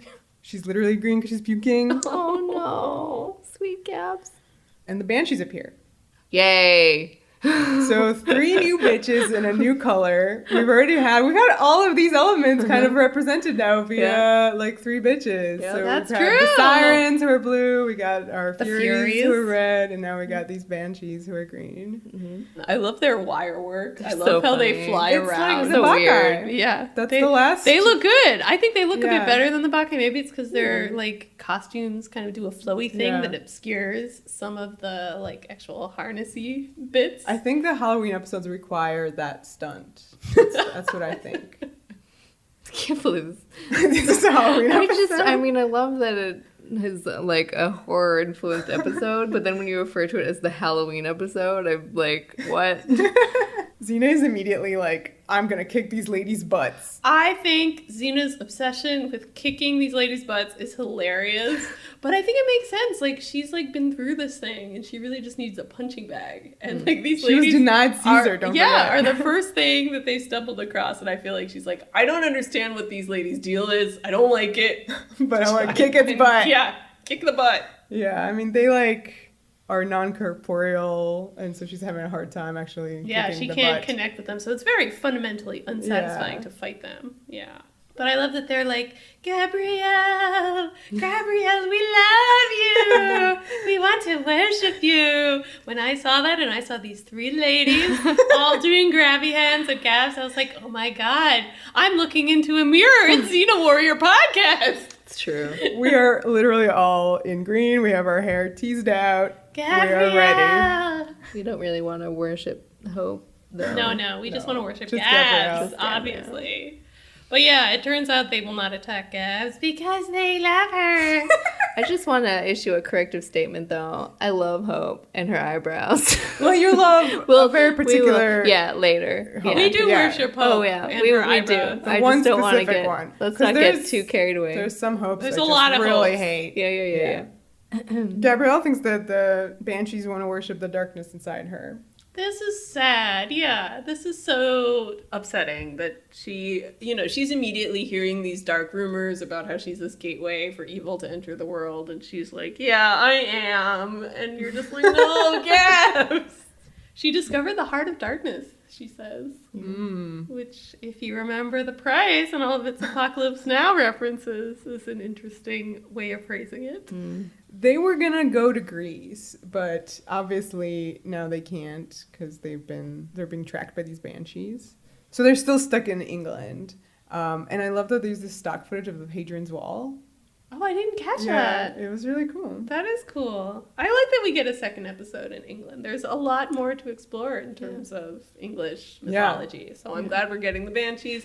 Later we get some Arthurian romance. It's good value, even if it's coming in the Halloween episode. And I do love that Xena's just like, get me the fuck out of I know, here. yeah. Like, and the way that she talks about going back to Greece, and Gabrielle's like, well, they're freaks too, or whatever. And Xena's like, there are freaks. I don't know, just something good. I guess like one of those things, like better, the stuff you know.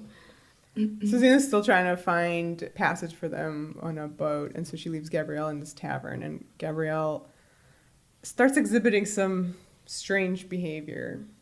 She starts getting cravings. For the grossest shit. She did not ask for any pickles or ice cream, which I'm is what glad. which Thank is God. what Thank Dana God. Scully was buying on the X-Files. That is such a stereotype. But that was a joke. That was a joke. That was a joke because I don't remember.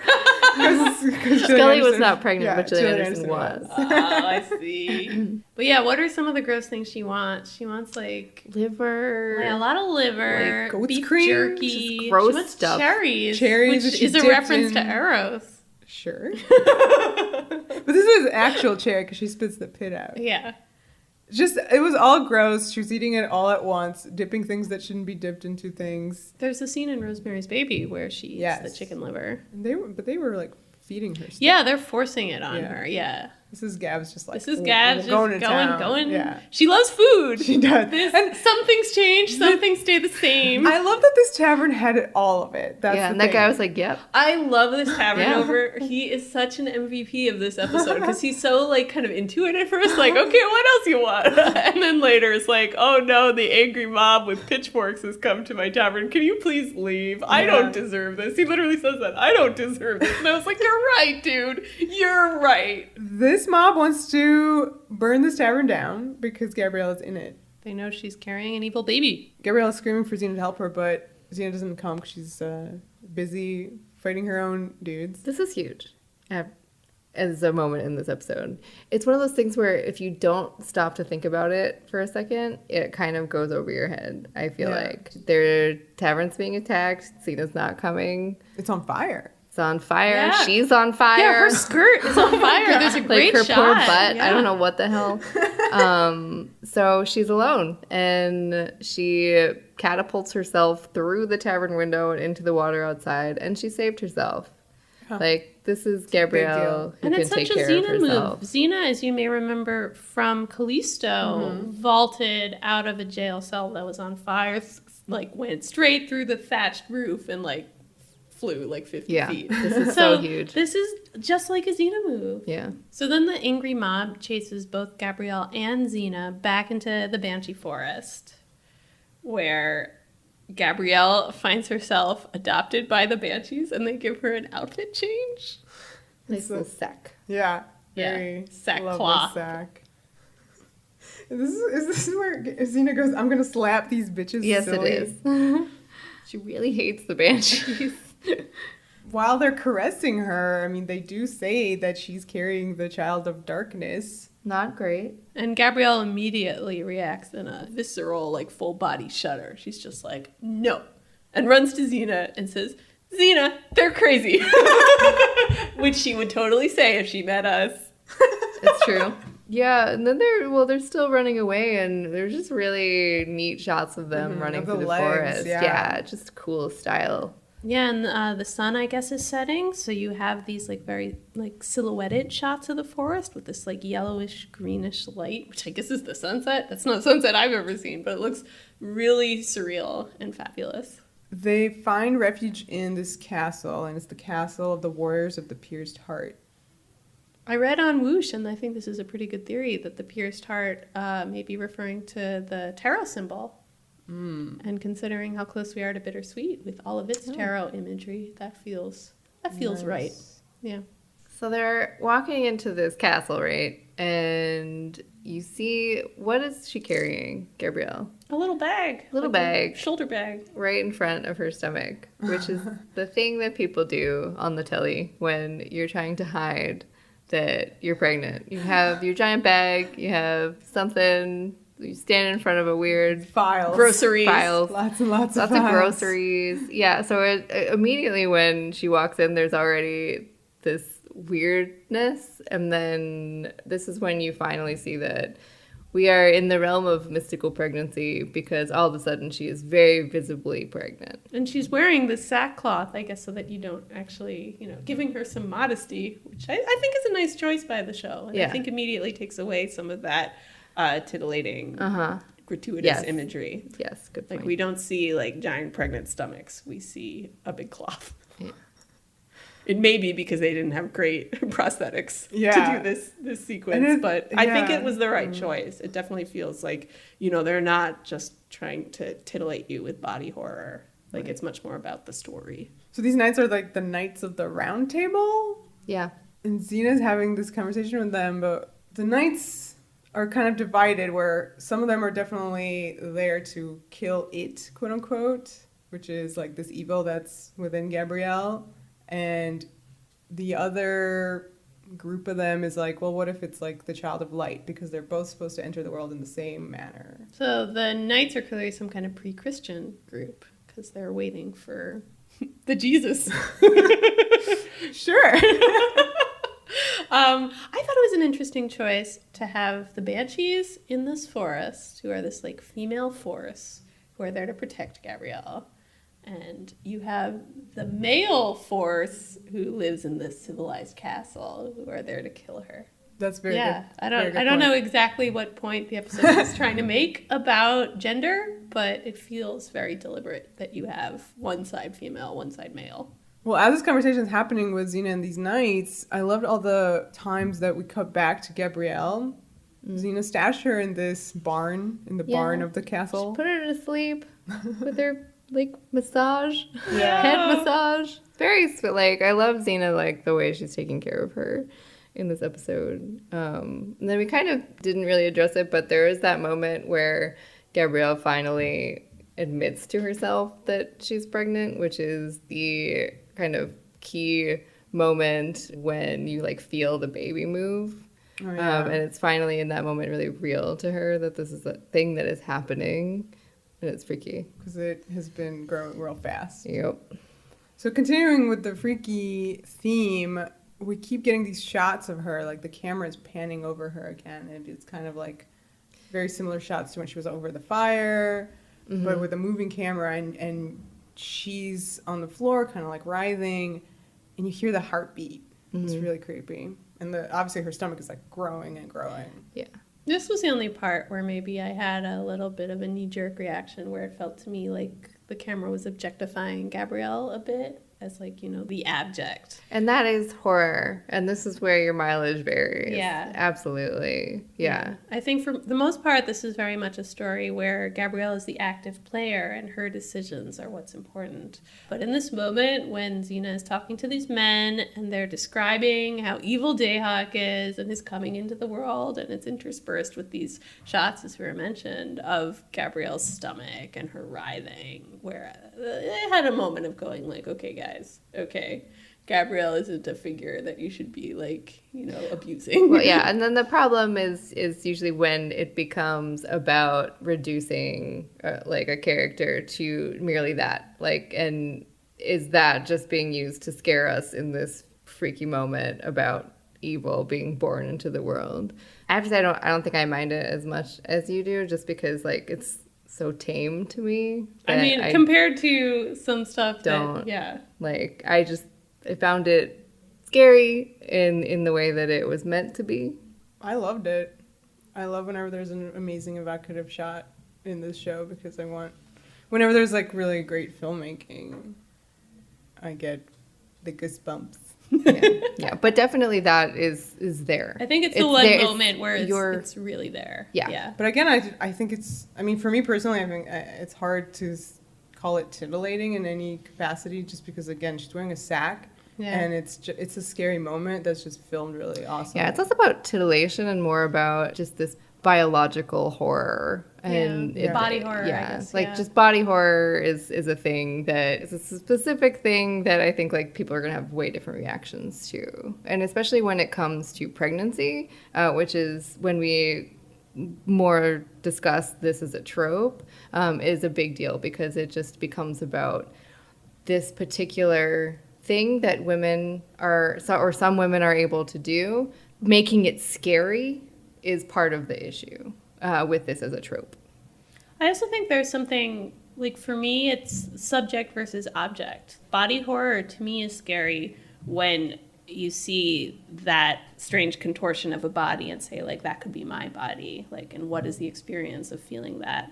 For me, some pregnancy horror can actually be sort of too outside the body for me. It's like, oh, look at that. It's not like, what does it feel like to be that?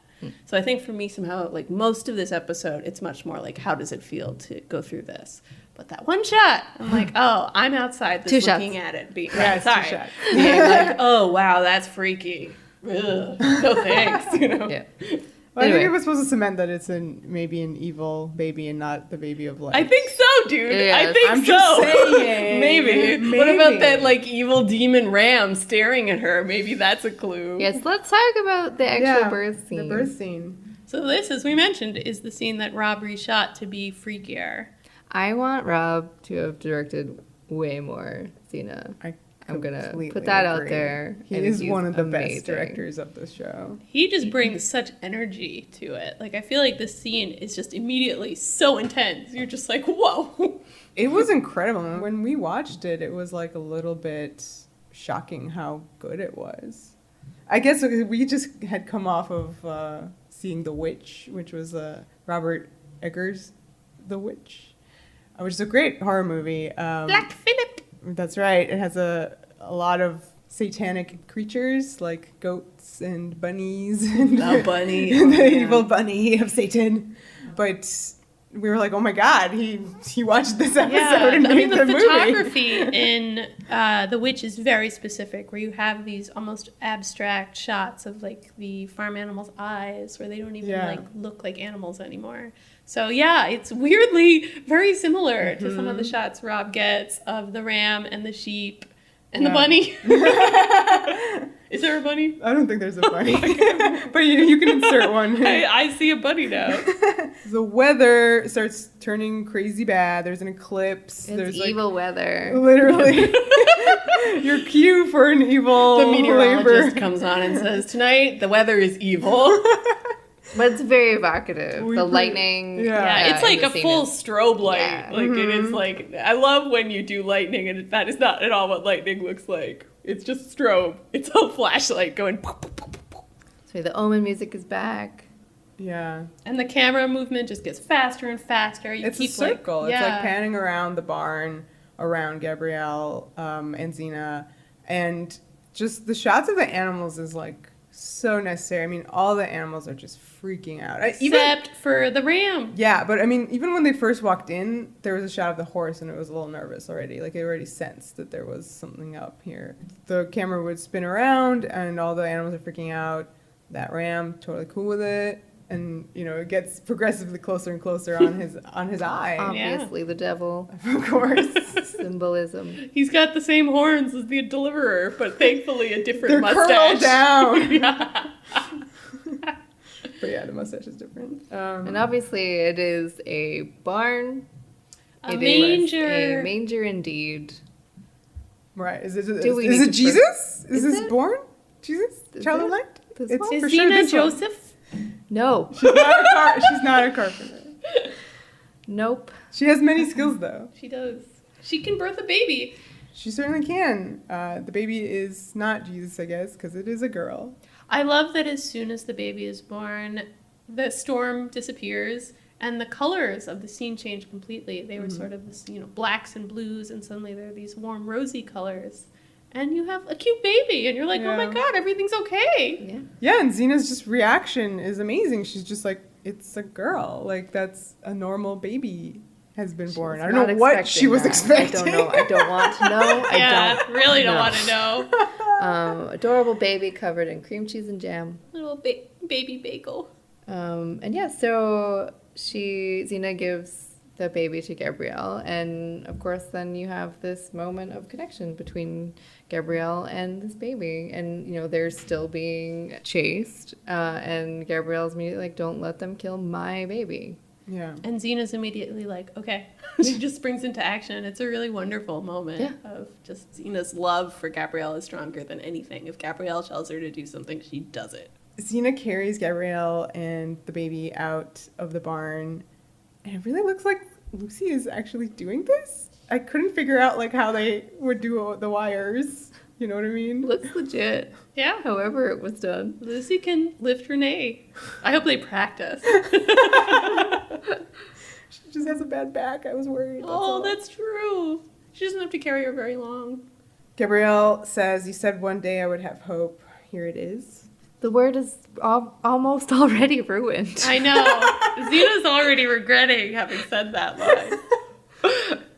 So yeah, she names her baby Hope. I love her immediate attachment to this baby. I read some fans' reactions, and they were kind of questioning this, being like, oh my god, it's just too fast, and it's such a, like, stereotype that maternal feelings just flood into you, and you're like, me and my baby share an unbreakable bond. I've known it 2 seconds, and I was pregnant with her for 20 minutes. I just feel like, considering everything that Gabrielle has been through, like, she's looking for something. She's looking for something to make this experience okay. And here it is, presented to her like a sweet, innocent baby. And, you know, of course she's going to be arguing for this baby's innocence, because she always sees the good in people. And she looks in the face of this baby and sees the good in her. Right. Yeah. I think that's quintessential Gabrielle behavior. Gabrielle also has this line where she says, I feel like some power has just poured new life into me, which made me a little nervous. I was like, is she possessed by Dayhawk? Is Dayhawk influencing her? It's a weird line. And yeah, there isn't really a lot of follow-up on that. But I mean, obviously you can interpret it as like metaphoric for like she feels alive again, she has her hope. But it's a weird phrasing that made me go, eep. Hope is growing really fast. She's went from like a newborn baby to like a toddler almost. It's true. At the same time, it's one of those things where TV always has giant babies. So I was just like, did they just get a new giant one after that tiny one? But no, yeah, she's growing. She's growing really fast. And like that does not bother Gabrielle. I think it does bother Xena. It does bother Xena. But, you know, as like you said, Gabrielle is looking for something, so it's just... Yeah, and Gabrielle brings up Hercules, you know, as an example of a half-human baby that's still good. Like, the non-human nature of this baby doesn't, to Gabrielle, translate as evil. Exactly. Yeah. She's her little demigod baby. Her little demigod. And in that moment, too, even her concerns that she has, if indeed hope has a dark side, she says, I'll help her with it, just like I helped you, to Xena. I mean, that is like the bedrock of Gabrielle's character. Yeah. That she is always the advocate for the part of Xena that's good. So, to me, an extension of that is that she is going to be an advocate for Hope, who's a baby and, you know, hasn't made any of the same mistakes that Xena made. Yeah. I mean, this is kind of getting into that whole nature versus nurture debate that we were beginning to talk about a bit in The Dirty Half Dozen, where, like, you know, are you the person you're born, or are you the person who is made over the course of your life and experiences? But it's weirdly in reverse here. Like, if you're born evil, like, can you be nurtured into something good? She says no matter what she is my daughter. Don't come between us. That's a line. 4. That is a line. Yeah. That's the rift. There it is. Hi, Rift.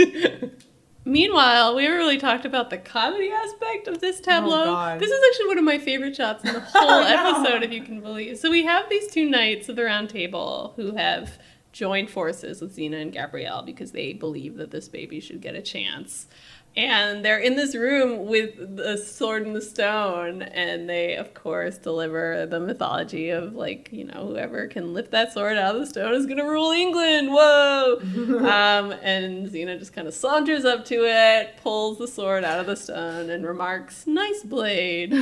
And these dudes lose their shit over this just in the background of a shot. So while Xena and Gabrielle are having this very serious conversation about a moral dilemma, while sitting on these two thrones, like the regal queens that they are, we have these idiotic men in the background, like, yanking on this phallus. I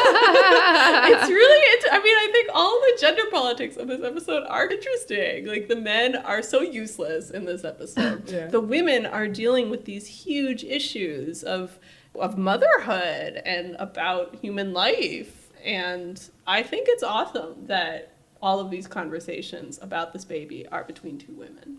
I feel like it immediately changes the tenor of it, because it's not just a man saying, "Oh, you and your, like, silly maternal feelings, can't you see that this baby is a monster?"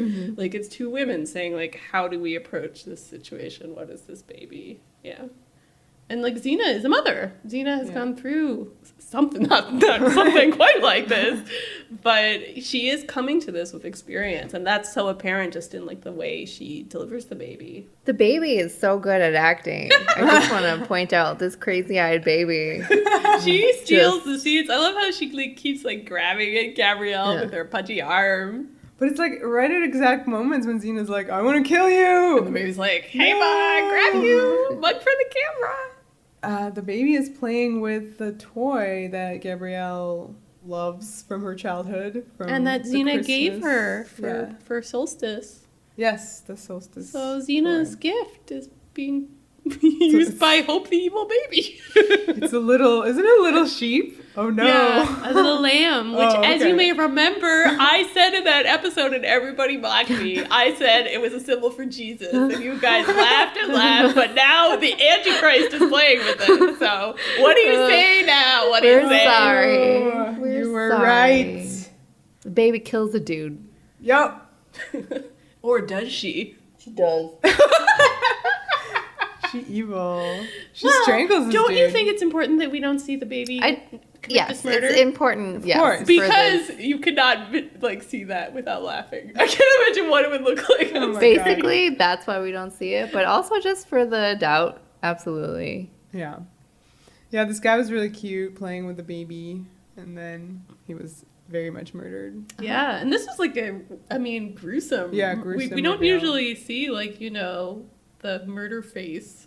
Like the And this is like a tongue sticking out. strangulation face is like really A intense. really, really tough one. Yeah. This basically proves to Xena that Hope is evil, and she wants to She kill just her. immediately raises up her sword and stands over Hope, like ready to strike.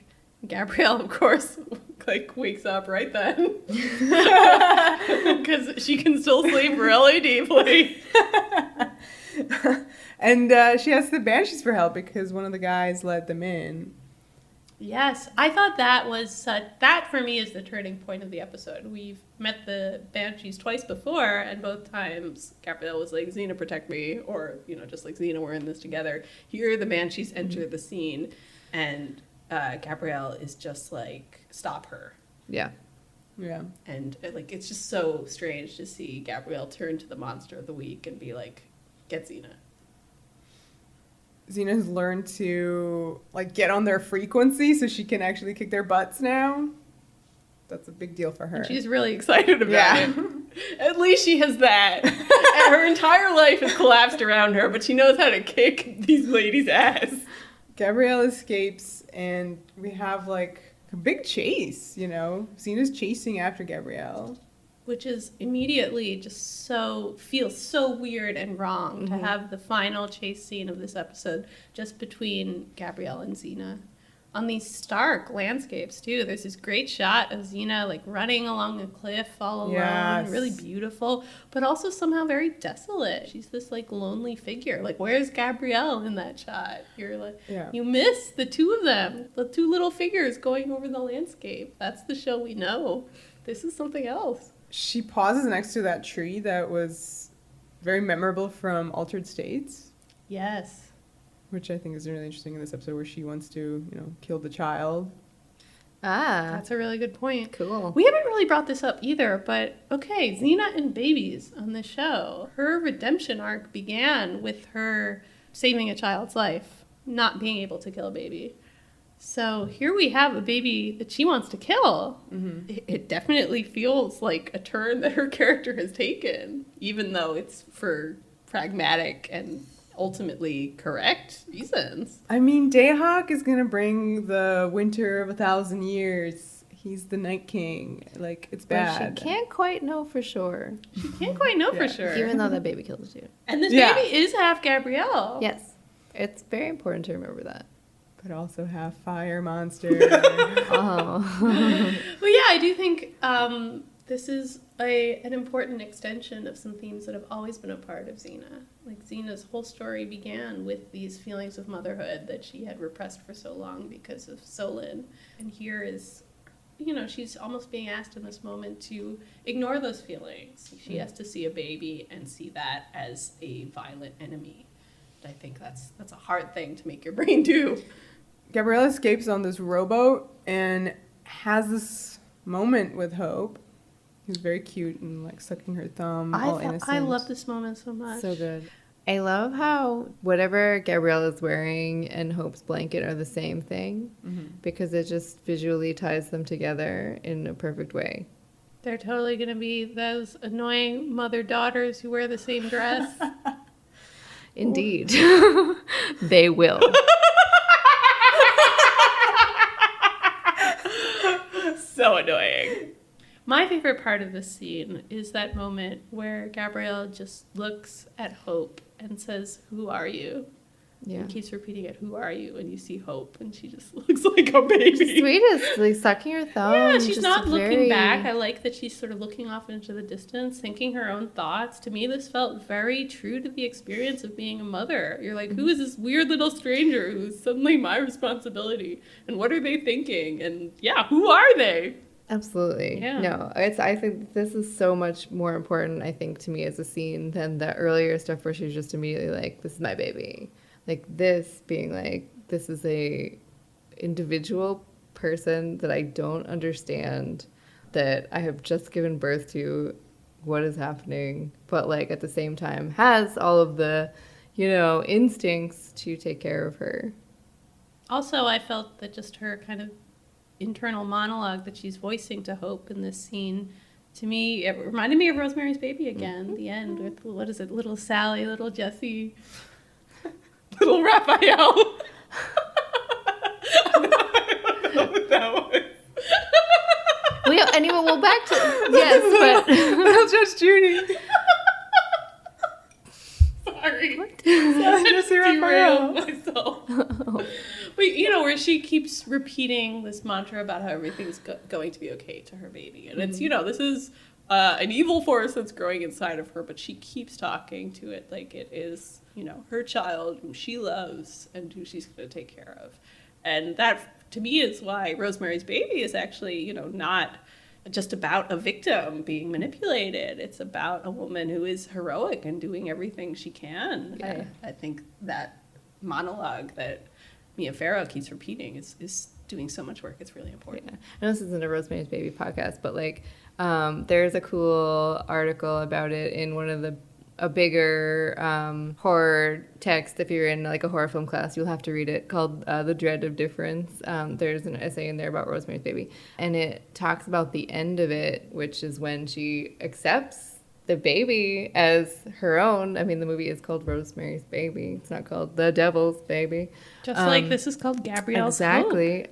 Where there is like two different simultaneous readings of it, which is that like you can look at it as like, oh, it's kind of like upholding this view of motherhood, a very like Christian view of motherhood, this very like, it is our duty. This is your baby that is part of you, and it is your number one job. And then there's the second reading of it, which is just the fact that this is a devil baby, and like she's knowingly like going in this way actually like distances her from that kind of idealized view of motherhood and like the Christian Madonna and all that stuff, and actually like it's just like the flip side of it, which I think is kind of interesting here because we were talking about like Gabrielle and her morality and like where it's going. And I mean, what does it mean that she's so devoted to this child? Like, is this radiant motherhood everything that's good and pure, or is she an accessory to evil? Yeah, I mean, I think what's so great about this episode is that they're both right. I feel like Gabrielle is sticking up for this child, and this child is very important to her for reasons we've already discussed, trying to find something good out of this terrible experience. Of course, she doesn't want to just like go through another trauma of watching this poor baby be killed. Like, that sucks. Like, I'm totally with Gabrielle and doing everything in her power to protect this baby, even though it's not going to turn out very well in the scheme of things. But at the same time, Xena's perspective makes sense to me too, because of course, like, kill this baby now before anything happens. Anything bad can happen other than that poor strangled knight already. But at the same time, Xena just makes her argument in the worst possible way. And, just by screaming at Gabrielle as she's running and chasing her.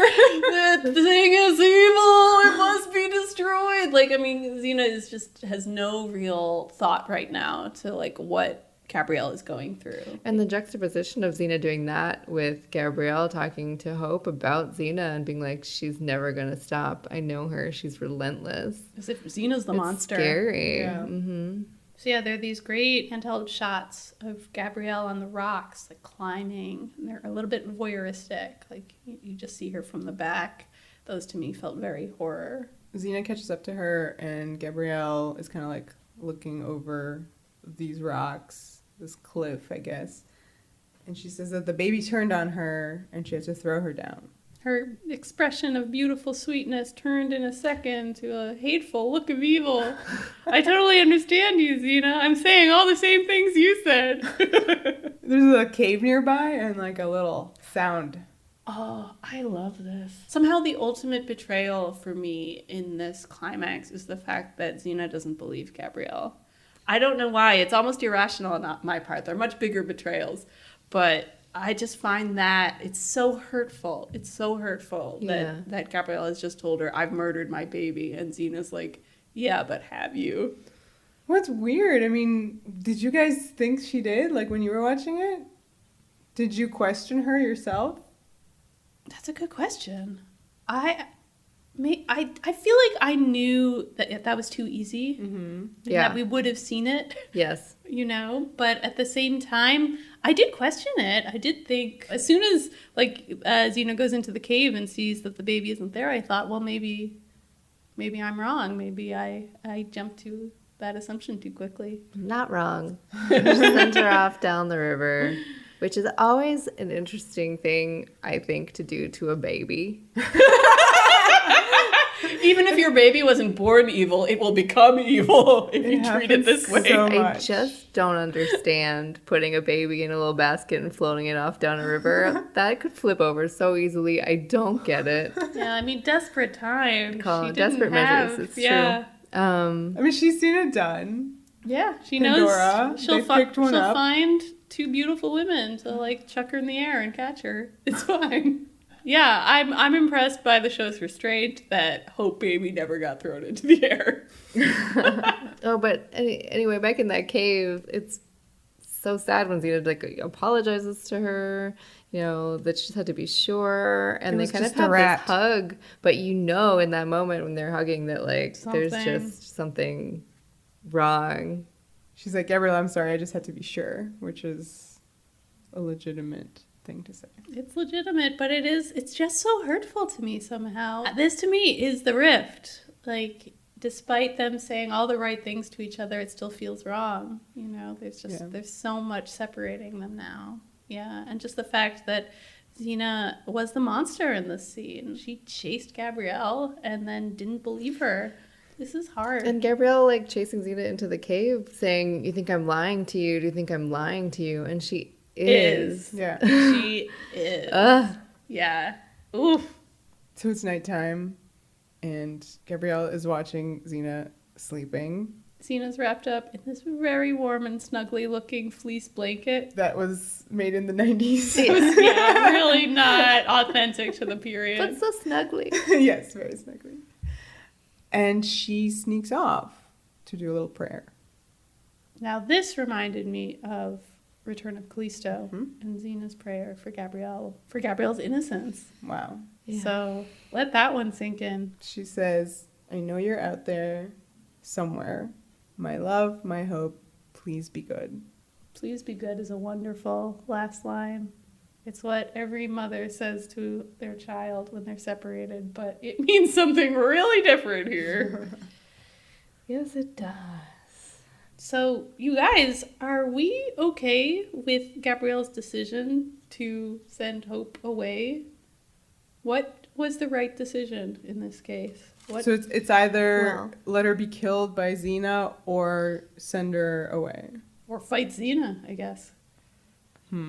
I mean, well, I like knowing. I mean, Knowing how that I'm Team Xena about Hope here because clearly I mean, she's bad. I feel like you're watching the episode, and we've been presented with this thing where we, the audience, know very like by many visual cues and baby doing a murder that the baby is evil right now. But I mean, there is that idea of if Gabrielle raised Hope, would Hope be good?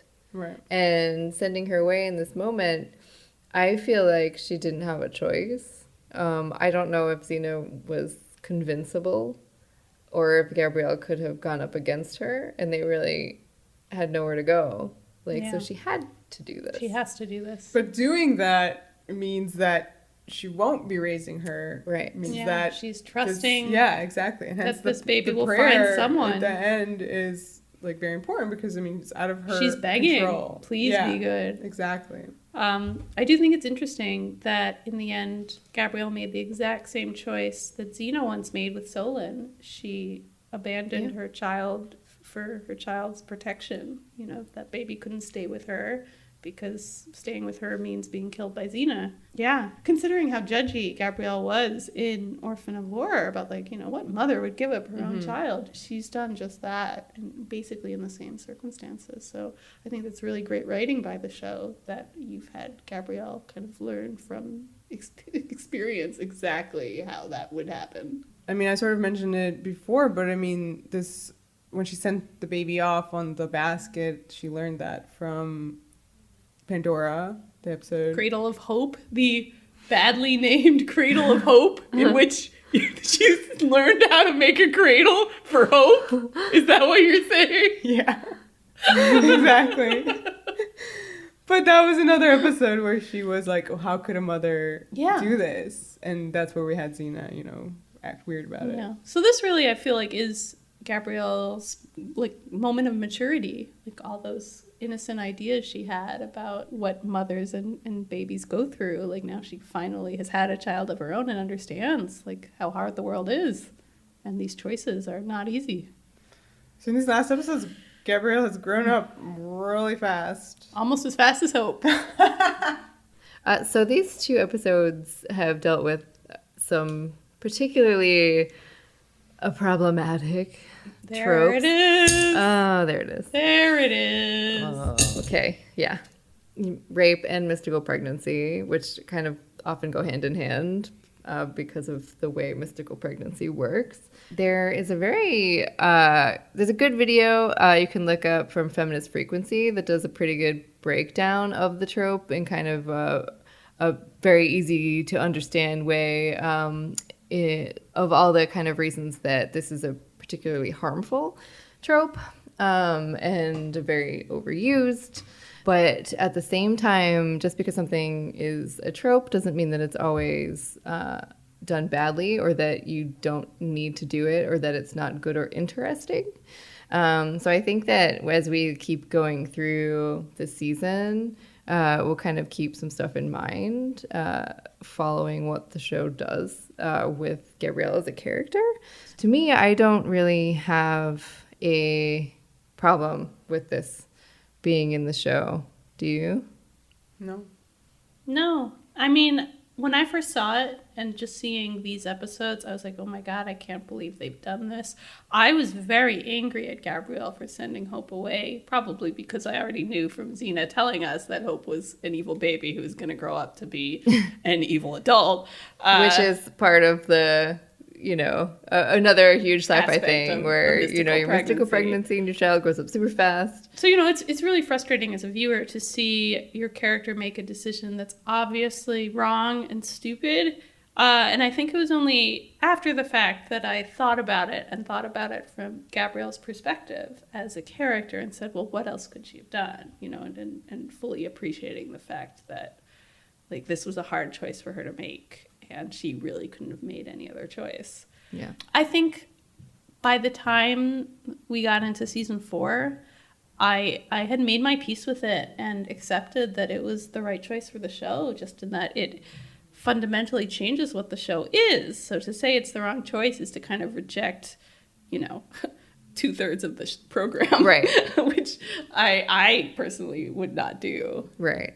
Yeah. I think, I don't know if me watching 1997 would have had an opinion because I was so young. I mean, right now I can only say that I was able to watch the show very quickly and thus didn't need to, number one, be worried about it for months beforehand like the fandom was, and then like have to experience a character arc for years, which is TV, to see if it was going to be done right. So some of the questions that like jumped out at me from watching this video, which I think everybody should watch, and then you'll see like that this stuff has happened to all of your favorite female characters. Yeah. Literally almost 100% of mine. That, you know, the first thing that is wrong with this trope is that it'll reduce a female character to just biological functions. And often this will make the character herself secondary. And then also turn her into just like a passive character. And this thing is happening to her, and it's more about other people around her. I don't think that's the case with Gabrielle in this episode of Xena. I think the entire pregnancy plot is to set up this choice that she has to make. It's to set up the conflict between her and Xena. It's for the purposes of the rift.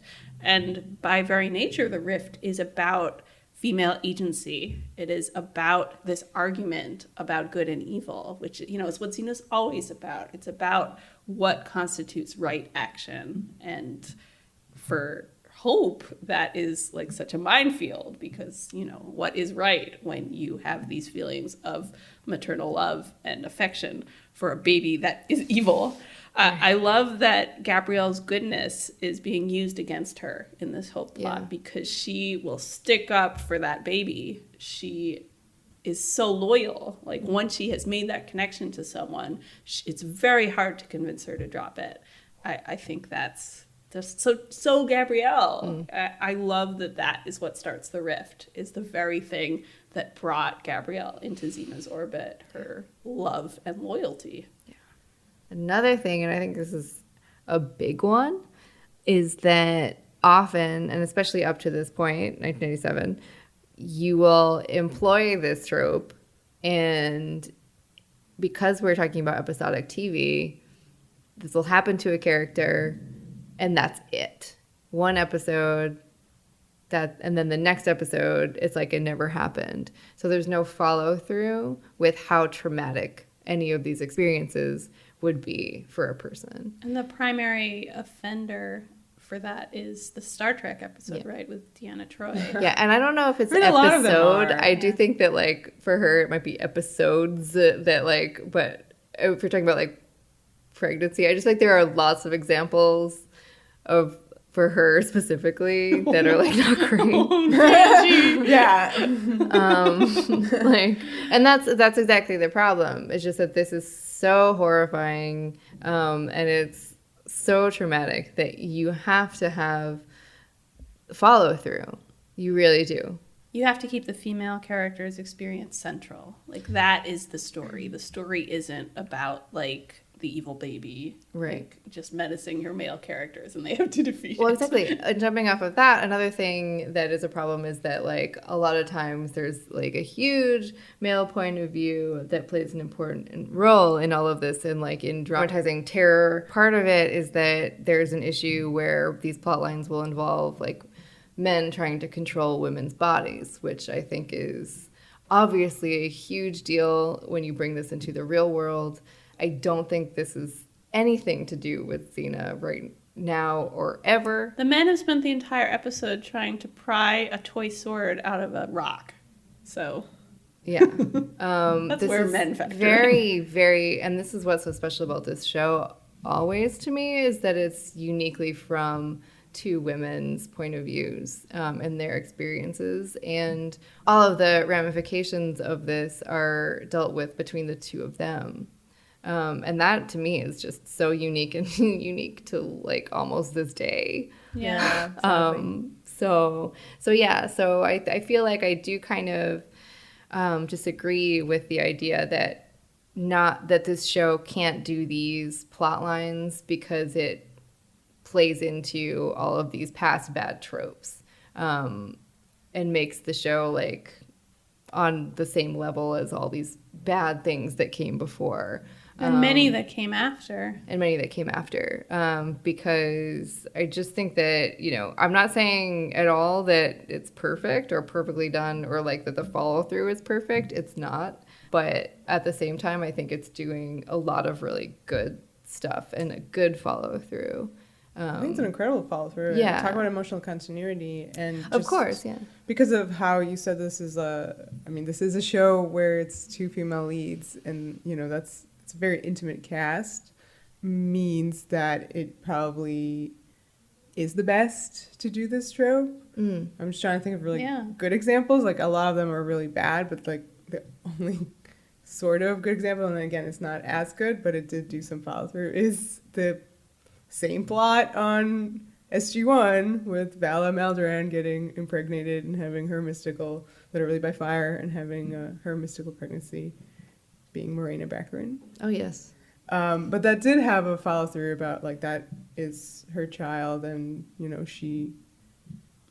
you saw her feelings about it within many episodes. So I don't think it's as good as, you know, what happened on Xena, but because, again, it was just more intimate about these women. Yeah.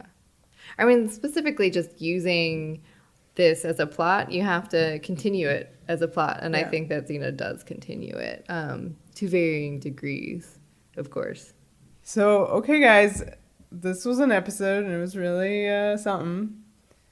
Happy Halloween! Oh, boy. Yeah. What did you guys think of these episodes, and do you have the same issues with them as the fandom maybe had at the time? I definitely don't think I have the same issues as part of fandom had at the time. No. But obviously we are coming to it from a much different place and perspective and ability to watch it. Yeah, I mean, we got to just, like, blaze through this whole Rift arc, and, like, we had so many emotions. It's such an emotional roller coaster if you just watch, like, the next 10 episodes in a row. I do think these things are always better when you can see the forest for the trees. Like, I think I can totally picture myself in 97 seeing this and being like, I can't believe they're doing this to the characters. Like, this isn't the show I know. How do I change myself to be able to appreciate this? And if I can't change myself, do I bail? I think that's something that a lot of fans go through when they're watching a show live. You bond with it when it's one way. Yep. That's your special relationship with it. And then suddenly it's something else. And you either break up with it, right, or you learn to love what it's become. Or you just watch it forever and bitch on the internet. I don't know. That's a current thing. Yeah. No, so I mean, I have such sympathy for the people whose comments are, left in this hardened cement of Whoosh forever. Whoosh had a whole issue of their newsletter where they just had essay after essay of people writing about the entire Rift arc in season 3 and coming at it from all these different perspectives and critical angles, but each one came to the same conclusion. I hate this. This sucks. This ruined the show for me. And I mean, that was rough. That was rough for me as a fan of the show and a fan of these episodes to just read article after article of people kind of talking through their experience with season 3 and being like, I can't do this anymore. It's just, that's, I don't know, that's like every show ever right now. Like, honestly, every fandom is just filled with these. There's always a Waterloo for a fandom. There's always a moment where, like, you're either ride or die or you're out. Right. Yeah, I am sympathetic to that. I have in the past, made probably mean comments perhaps about fandom being a particular way. I'm not talking about this show or this fandom. I just mean that fandom on the whole has this way, this is very generalized speaking, but like of latching on to what you fall in love with in the very beginning and then just not being open to difference. I'm not saying change or like evolving plot lines, but just like one thing that you fall in love with and that's it forever, and that can be the only way the show is, And once it's not that anymore, then all of a sudden the creators don't know what they're doing anymore, or like they don't understand the characters like you do, or stuff like that. And I mean, yeah, I definitely have a lot of sympathy for people for whom this was too far for the way they had conceptualized this show to be. At the same time, just for me personally, this is now the show that I love. Yeah. And I feel very weird. I mean, I feel very weird saying that, especially with like these episodes, but I just mean like these episodes lead to so many great ones as well going throughout the show that I'm just like, this is why I'm sitting here talking about it, man. Like, and I just think all the pain and suffering of these episodes is worth it for that incredible scene in the cave, yes, which is just showing the characters in a light you've never seen them in, but still feels so true to who they both are as women. Yeah, I think the rift is awesome. Yeah, it's so good. But it's like it's this is what drama is. Yes, exactly. You know, exactly. like you're watching these characters go through these trials and tribulations, and yeah, it's personal this year. It's like you said, Vera, they're falling. Yeah. But the fall is so that they can climb back up. Of course. And like in the scheme of the entire show, they make up, guys. It's fine. Right. It's gonna be fine. They're OTP. But yeah, I just like, for me personally, like this is just a general regarding the rift and how literally every story about friends and friendship like has this. I mean, we had an entire Harry Potter book that was about the rift. You know, and everybody hated that book at the time. See, because people like they're Buffy, fighting. Buffy season 6. Yeah, that's right. Xena did it first. So I don't know. To me, it's like you're just kind of waiting for this to happen because like, I feel like I know that it has to happen. To the test. Like even her quote unquote friendship. Fight, excuse sure. me. Yeah, that's what I mean. But that's why I'm talking about it is friends only. Yeah. But hey, married couples fight too. Guess what? You know. Yeah. They make up. Yeah, their and relationship. then they go on stronger than before, which Yeah. is what Xena said to Cyrene back in The Furies. Yeah, and Season 3 and opener. the makeup sex is amazing. Yes, it is. Woo! Okay. Well, we are in the rift. We are done with these 2 episodes. Thank you for listening. Yeah, this is a long one. This is a big one, but they deserved it. Done, yeah. So you can follow us on all the things. Please go to Apple Podcasts. You can subscribe there and rate and leave reviews. We have our website, XenaWarriorPodcast.com. All of the episodes live there. Please follow us on Twitter, Xena Warrior Pod, etc. on Facebook and also Tumblr. There are GIFs. You like those. You know you do. Yeah. Cool. The power. The passion. The podcast!